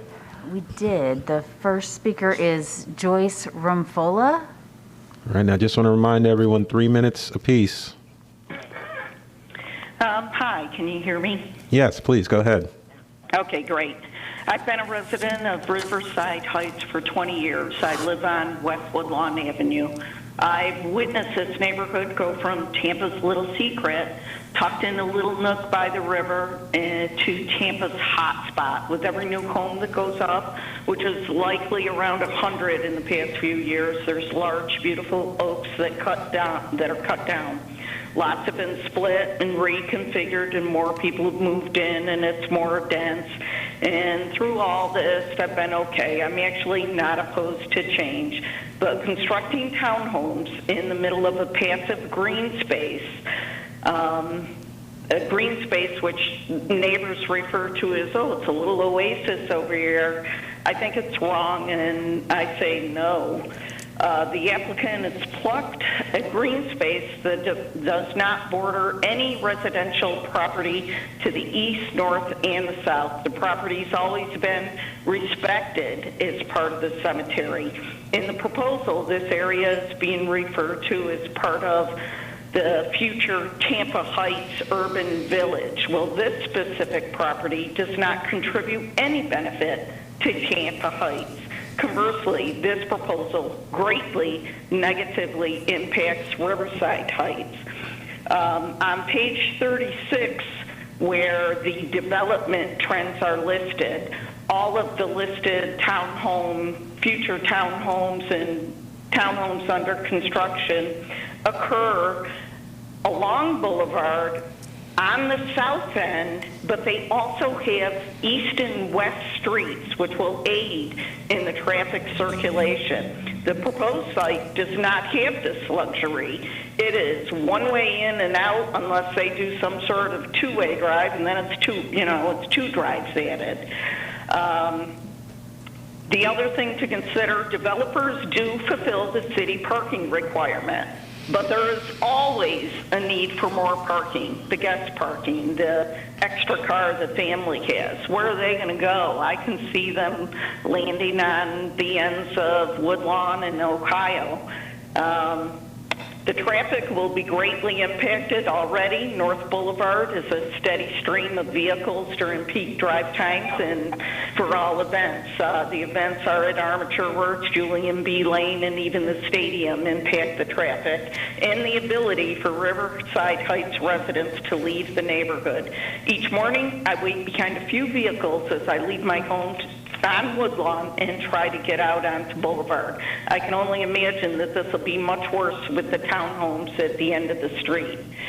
Let's see, an additional thing, the townhomes that were listed to the south will improve that area. These proposed townhomes will not improve our area. It'll impact it.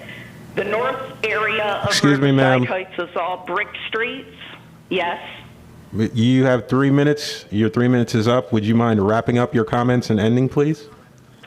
One more minute. The north side of Riverside Heights is brick streets, single family, and all along Boulevard it's single family. The south, where other townhomes have been built, it's actually improved it. It's not brick streets and it's commercial along Boulevard. I don't think that this is suitable. I actually have a bunch more comments, but thanks for the time.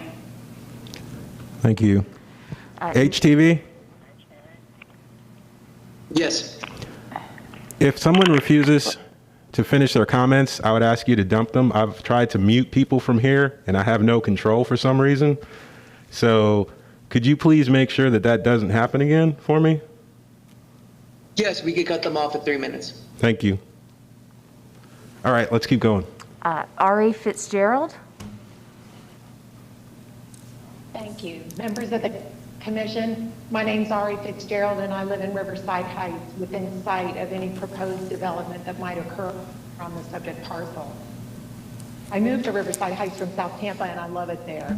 I'm here in hopes of persuading you to help protect what makes it so desirable.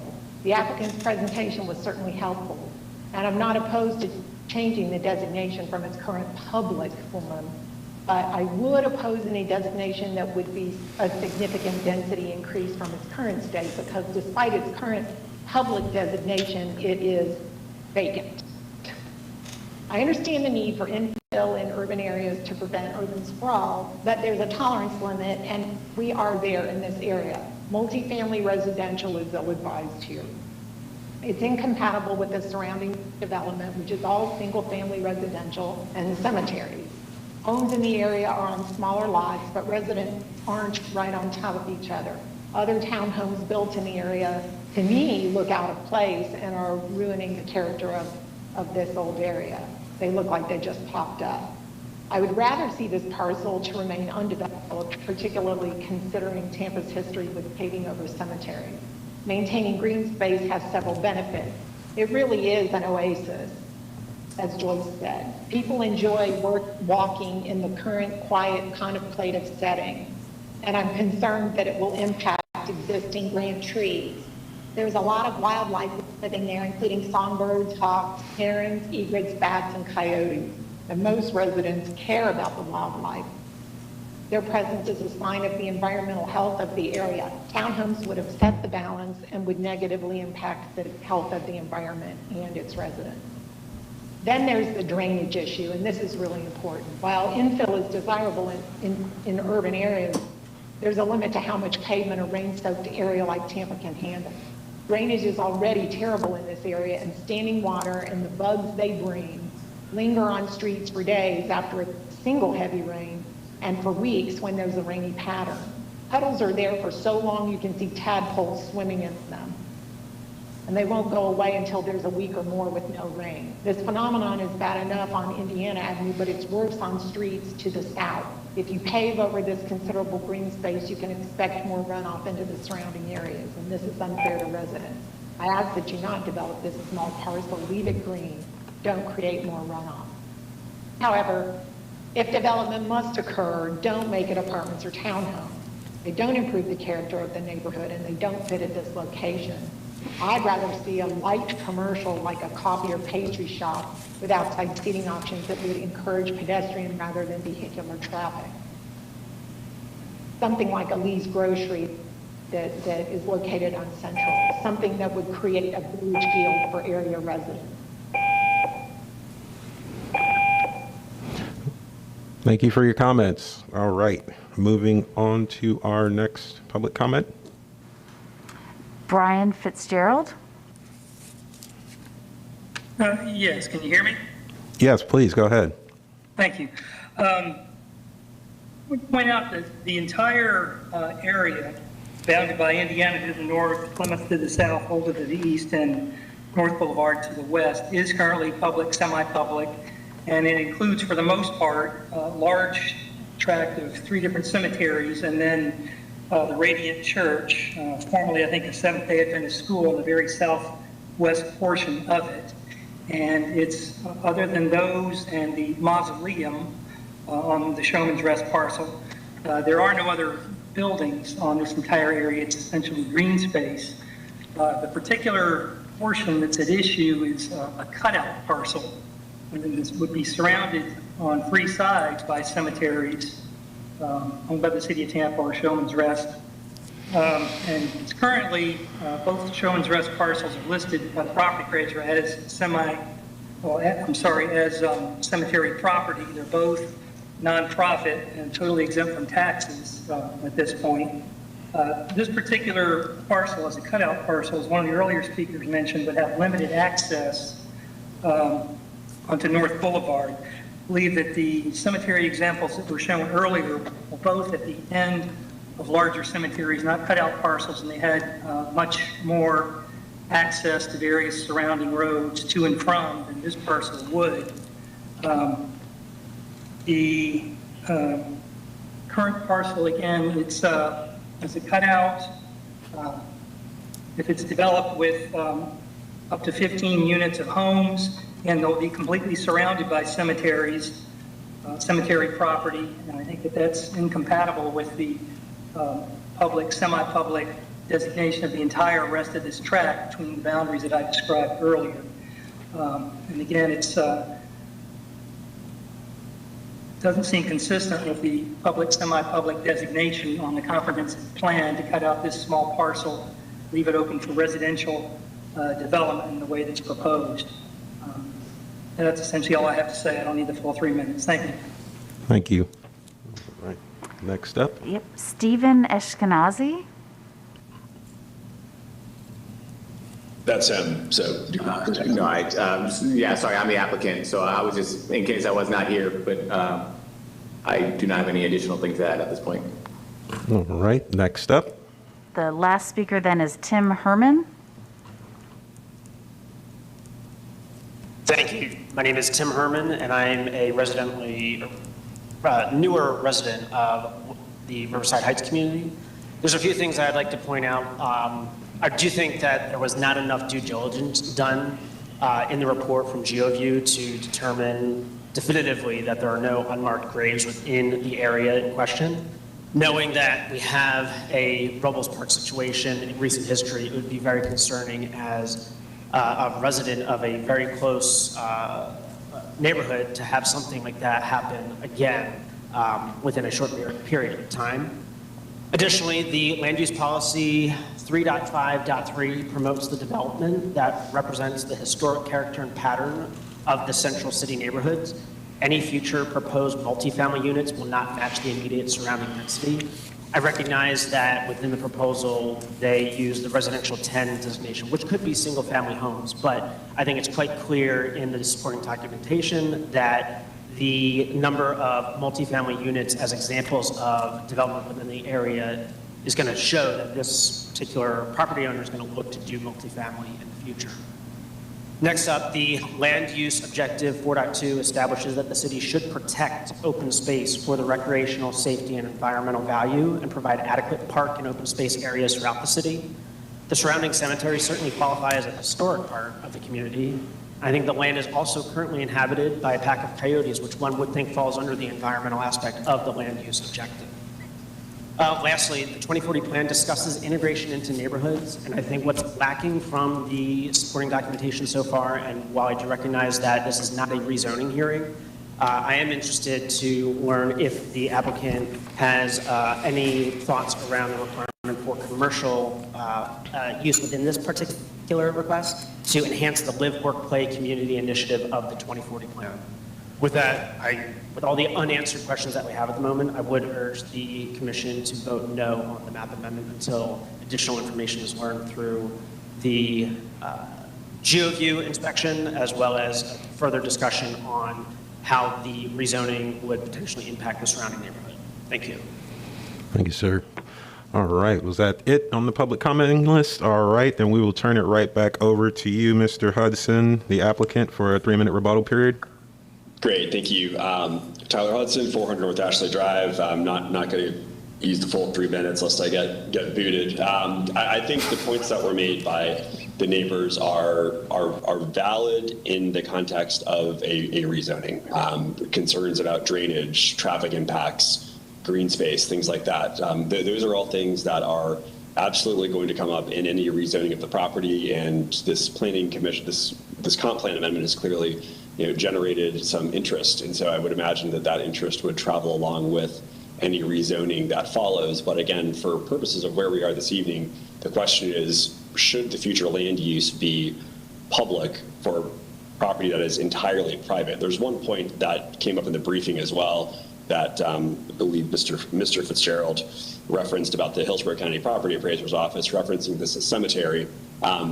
That website's wrong all the time, just to be clear. I don't think it's, and I would, staff can kind of weigh in, but that is not how whether a piece of land is used for a cemetery or not is not based on what the Hillsborough County Property Appraiser's Office says. This land is not used for a cemetery. It is vacant land. It sounds like there may be some animal habitat, which would certainly get figured out in the context of a rezoning and in a permitting exercise. But for where we are this evening, the sole question is, should privately owned, privately used property that has absolutely no public use nonetheless have a public use future land use designation? We think the answer to that is no. There's a lot more to come on this property to address some of the neighborhood concerns and perhaps staff concerns as well. But for this evening, we're asking you to find consistent our request to amend the comp plan status of this parcel from public semi-public to R10, which is exactly what exists in a sea of parcels across North Boulevard.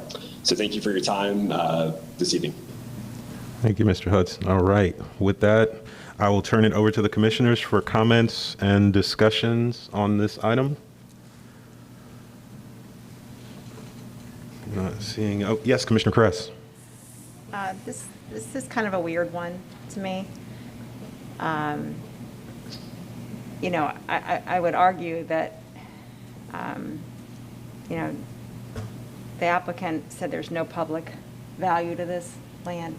And it seems to me like it's just kind of feels like part of a larger park. However, it is privately owned, and I don't really see how we can make an argument that it has to go back to public when it is privately owned. So I agree that all the neighborhood issues can be addressed as part of a kind of a future process. Again, this one is just kind of a weird one to me. You can very easily see both sides to it, but I think it just comes down to, do we really have the authority to tell a private landowner what to do with their land? Good points, Commissioner Kress. Yes, Commissioner Bernstein. Yeah, a slightly different note. I think one of the slides that was shown to us during the main presentation indicated that additional studies would need to be done, I think was the word it used. If this moves forward, just verify that there are no graves in the vicinity. And if possible, I might want to put a question to the applicant as to what that might entail and how thorough that process would be. And I ask only because I think a member of the community did echo concerns, which are understandable, that if such a search were to reveal the existence of graves there, we could have any number of other concerns. And so I think it's a fair question, and I just ask the applicant if perhaps they could respond to that. Sure. Thanks, Commissioner Bernstein. That's a great question. Steve and I both live in Tampa Heights. We're very familiar with what happened in Rables Park, and of course, absolutely nobody would want something like that to happen again. The comp plan provision that was on screen alludes to, I think, for properties adjacent to or former cemeteries, to go through more process as you have a better sense of what is going to be built on and what the impacts would be. And we're certainly going to comply with that both in the rezoning and in the permitting. I think at minimum, going to a place like City Council with a rezoning plan and having just what was submitted so far, I think would probably be deemed inadequate. I think, Mike, if you have any thoughts, given that this is your subject specialty, would welcome them, but putting you on the spot a bit. Sure. We did a fairly comprehensive study. There always is more work that can be done. And in terms of non-intrusive geophysics, the next step would be a three-dimensional evaluation of the property. That has been done on other cemeteries in Tampa. We did what would be called a modified two-dimensional, in which we did a very tight grid, and we also did a physical confirmation of anomalous features that we saw. But you can always do more work on a site, and I would say if there was any historical records that came up and indicated the graves might be there, it might warrant a further investigation. But at this point, with the level of knowledge that we have and information, I think you've done a pretty comprehensive overview of what can be done. Thank you. Is that okay, Commissioner Bernstein? Yeah. Thank you very much for that. Okay. All right, Commissioner Cardenas. Yeah, I feel like we're often reactive. This situation with these graves that have come up is relatively new, I think. And, as I kind of look at all this, it kind of makes me think of, how we go about figuring this out. And, in commercial real estate, when you have a building and something comes up with it and you're looking at it, they do something called an environmental study, where not only are they doing soil borings, but they're knocking on the neighbor's doors and finding out that neighbor that's lived there 60 years or X period of time, and really doing more of a search throughout the community and saying, hey, and when you read through some of these environmental reports, you see they knocked on such and such's door, and they, remember, 20 years ago or 40 years ago when they were doing such and such type of work, and, they remember seeing this or seeing that. And the investigation is not just about the soil, but it's also about, trying to do a deeper look. This probably isn't the space to voice this, but I do think that it could be a direction, a thought process on how to better look at this situation. Thank you, Commissioner Cardenas. Yes, Commissioner Marino. Thank you. Yeah, I have a few questions, and I had a hard time with this the last time it came up, so bear with me. My question for, I believe it's Mr. Whiteman from the geophysicist, the geologist. I'm looking at page, at least of our presentation, or what we have, page 48. And so it's the site map showing site map showing results of geophysical investigation. So you have green dots, blue dots, outlined in black dots. And I understand that you didn't find any graves. You didn't find, I think, what you saw at Zion Cemetery where, I mean, it's pretty obvious it was, a box was there at some point. But there's nothing, and this is where I need help on this. The northern portion, that leg that is closest to the mausoleum, was there testing there, number one? And then number two, was this cemetery developed at a time when you had cremations where an urn, which may be of a smaller size, would have been buried on this piece of land? And is it possible that that's what these objects are, as opposed to, like was said, debris or tree stumps? In terms of the issue of the urns, they're fairly large diameter, and I'm not sure what page it would be in your report, but we did actually provide some samples of the ground penetrating radar data showing the type of features that we are identifying. And typically they were in the range of, I would say, 2 to 3 feet. So an urn is a very isolated small object. From a radar standpoint, it looks like a rock. And so if the objective of a study was to go through and find a buried urn, it would in effect be impossible, because at that site there's a lot of small diameter buried objects, and you'd literally have to go through and excavate the entire site to treat it like an archaeological dig, taking out layer by layer by layer to see if these little small reflections that you were seeing were an urn versus a rock or a tree stump. And in terms of that northern area, there was dense vegetation, so that area would not have been accessible to the geophysical investigation. So for that area to be addressed, you would have to go through and do a land clearing of it. Okay, thanks for that, because that's, I mean, just, that's something that I've been trying to kind of work out in my head. And then I just want to make, if I could, just 2 more comments.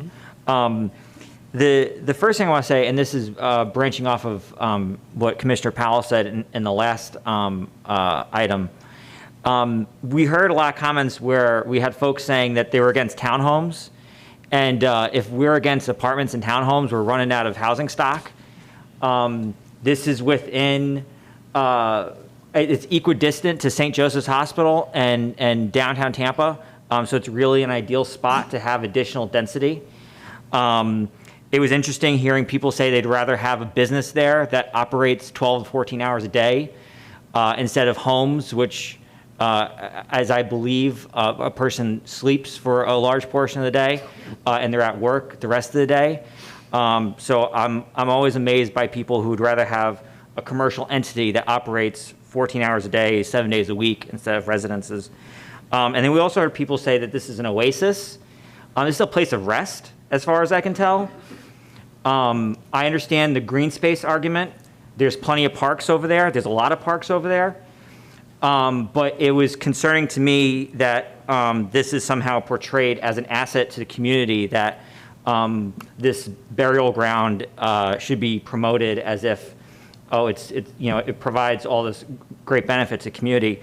And so branching off that last point, the people who are buried here I don't believe they spoke during public comment.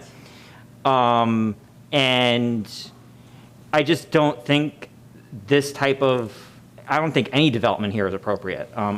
Yes, to Commissioner Kress's point, a private landowner has the right to develop their land as they see fit, but the residents of their land have not spoken to us. And I think without their comment, I wouldn't be able to support this. Thank you, Commissioner Marino.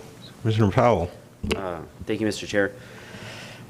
Actually, to touch on what Commissioner Marino just brought up, when I'm looking at the aerials and the like Google Maps, I see the brick wall there, and it's consistent all the way down, and encompassing the mausoleum. And I agree with him in the fact that I have the same concerns about, urns being buried, or, maybe, I don't know how far back, I don't know the whole history of this, particular, cemetery, but, I do know at some point that back in the early, 1800s or whenever this was, first, brought about, that people didn't have a lot of money. I mean, poor were really poor, and it could have been a privilege back then in order to, to bury ashes, in an urn. That could have been a privilege, and maybe people had only the ability to just to have them cremated, and maybe ashes were dumped. I don't know,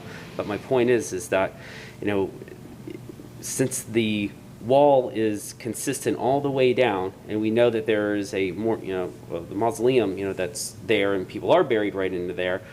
I imagine at some point whenever they were sold, they were probably told that, hey, your surroundings here, this is a cemetery, this is always going to be a cemetery. And the property records does reflect it. I do understand that sometimes the property records is not correct, as someone mentioned earlier, I don't know who said that, but when I'm looking at this, I think that this was always intended to be a cemetery, and I understand that it's private property rights, but for this particular parcel has, I guess my understanding in looking at the property records, that it's still owned by Showman's, correct? So, and if someone wants to interrupt me, that's certainly fine. I mean, this seems to be, maybe it's a development deal where, Showman's is willing to, sell it, to the particular applicant, pending, some of the things that they're going to get. Of a group of citizens who are no longer on this side of the ground. But I'll certainly concede we don't get many issues like this one in front of us. Thank you, Commissioner Bernstein. Any comments? Yes, Commissioner Cardenas. I think I've gone full circle on this since this first presented itself. As I think about it, and I think about, what type of decisions we're here to make, and what, based on that, and thinking about what we're supposed to do, and also thinking about individual property rights, and thinking about, who is the onus on to do this, to figure out what's there, what's not there.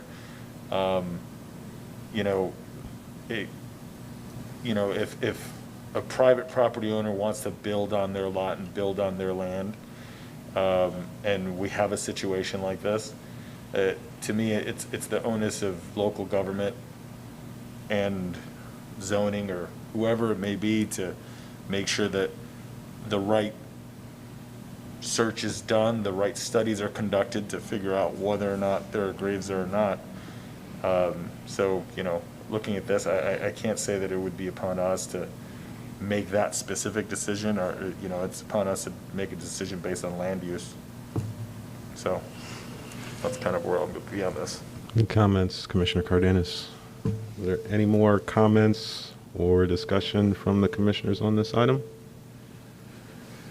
Not seeing, let me check for hands raised online. Not seeing any hands raised online or any lights on in the room, then we will go ahead and close the public comment and open it up to motions on this item from commissioners. Commissioner Dowdy, yes. Thank you, Mr. Chair. I would move that the commission find proposed future land use designation change for City of Tampa CPA 2013 from public, semi-public to residential 10 on the 1.56 plus or minus acres consistent with Imagine 2040 Tampa Comprehensive Plan, and forward the recommendation to City Council.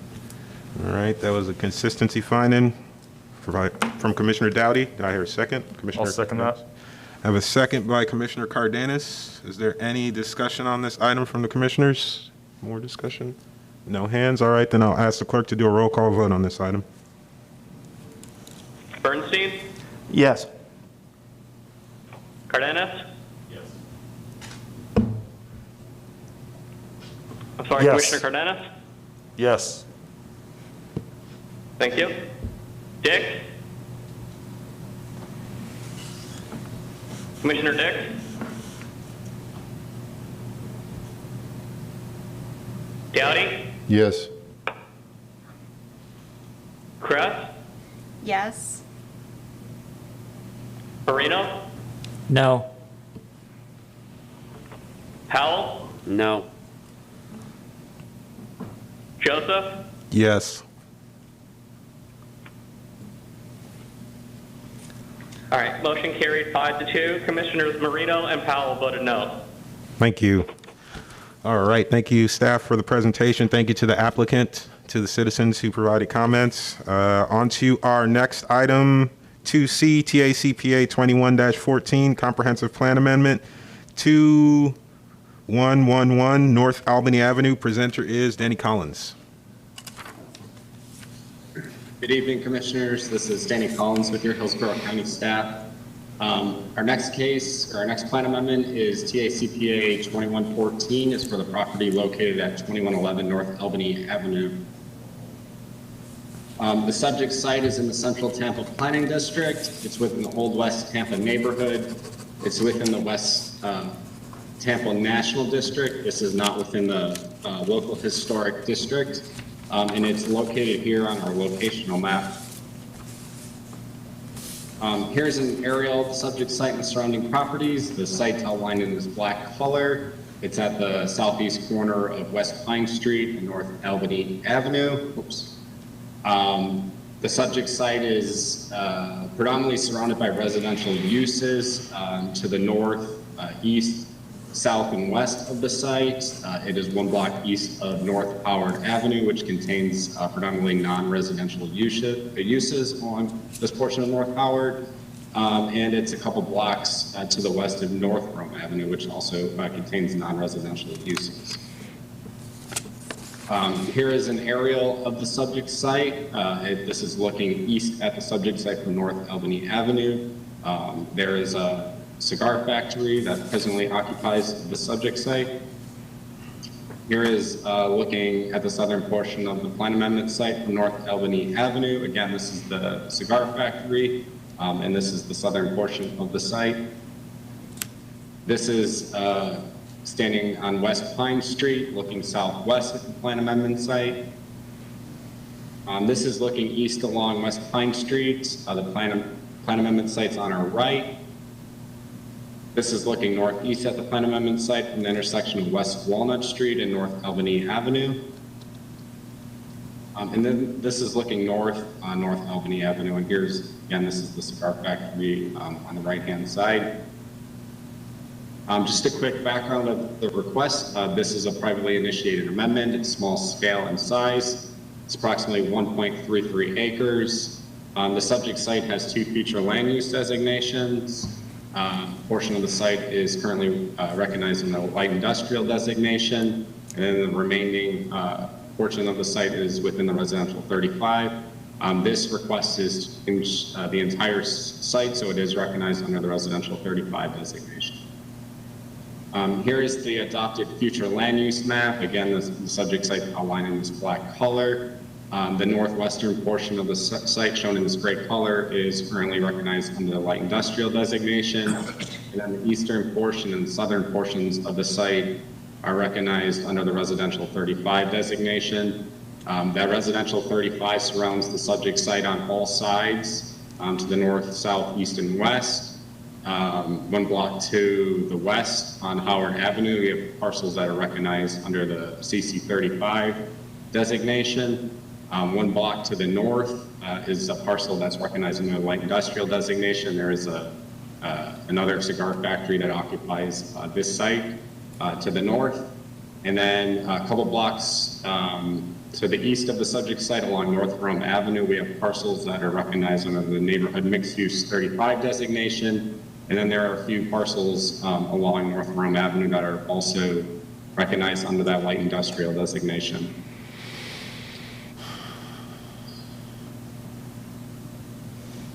Here is the proposed future land use map showing the change. This would recognize the entire site under that residential 35.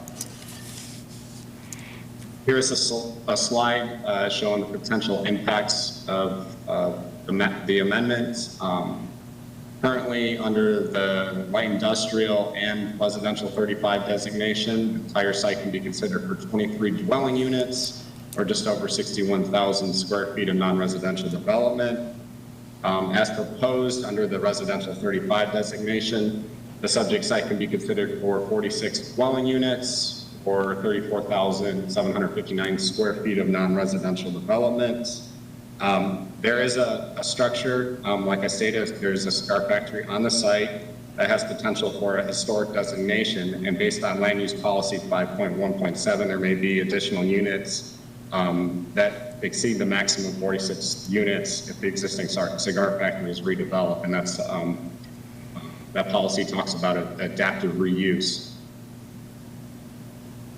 The Planning Commission staff reviewed the request and found it consistent with several sections of the comprehensive plan. Staff found it consistent with the city design and city planning strategy by promoting a range of uses in proximity to each other and also encouraging infill development on vacant and underutilized land. The request was also found to be consistent with the urban villages and infrastructure policies by directing the highest share of growth to the urban villages.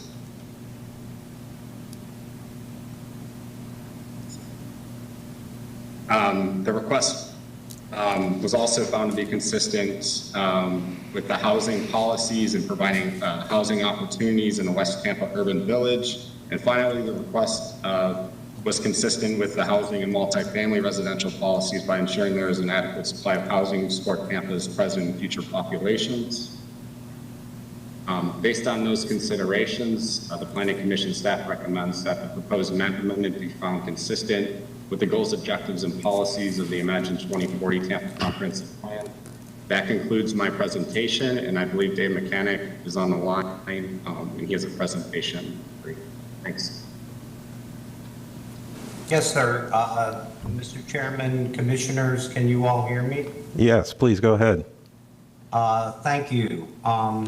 This is David Mechanic. I'm here on behalf of the applicant Omar Garcia for the plan amendment at 2111 North Albany Avenue.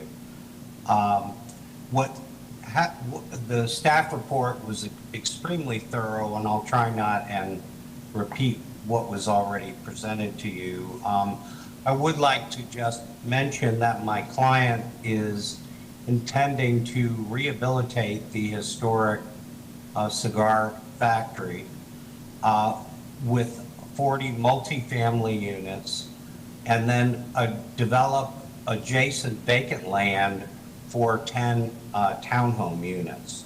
And as Danny mentioned, because of the fact that this would be a historic rehabilitation, we are permitted to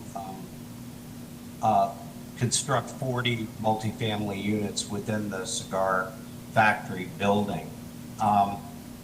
I would just like to point out, and I'm being a little repetitious, but I'd just like to point out that we are in fact furthering several policies of the plan, promoting higher density in the urban villages, and we are promoting use of land, which is of course a limited resource, and you always want to encourage redevelopment within urban infill areas as opposed to urban sprawl, which we are certainly contributing to the development of the urban infill.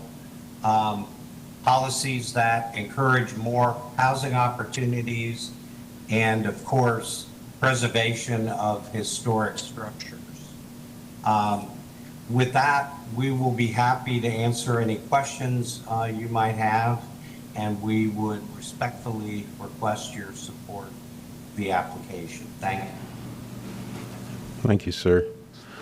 All right. Is there anyone sign up for this one? No? No, sir. Oh, wow. All right. Well, in that case, I kind of lost. Oh, over to the planning commissioners for comments or discussion on this item. Not seeing. Oh, Commissioner Bernstein, yes. Just very briefly to the applicant, just based on the description I heard, these are the kind of projects I hope we see more of in front of this commission. We've talked many times about density. The need just in the last few minutes to make sure parts of Tampa, particularly in the central core, receive their share of investment. And so I guess I, for one, am glad this is before us. Mm-hmm. Thank you, Commissioner Bernstein. Any more comments or discussion from the commissioners on this item? Seeing none, I will go on ahead and close public comment and open it up to motions from the commissioners on this item. Commissioner Bernstein, yes. Thank you, Mr. Chair. At this time, I would move that we find TA CPA 20-14 consistent with the goals, policies, and objectives of the Imagine 2040 Tampa Comprehensive Plan, and that we pass it along for approval. Thank you. All right, that's a consistency motion by Commissioner Bernstein. Is that a second from you, Commissioner Kress? Second, Commissioner Kress.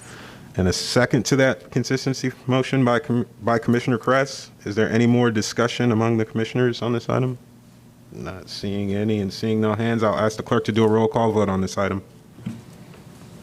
Bernstein? Yes. Cardenas? Yes. Dick? Downey? Yes. Kress? Yes.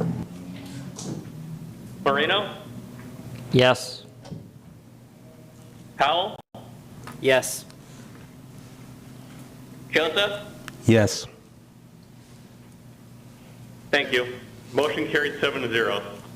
Thank you very much. Thank you to the applicant. Thank you to staff for all your time and information. Thank you to all the public who gave their time and comments. And this meeting is adjourned at 8:22. Everyone have a good night.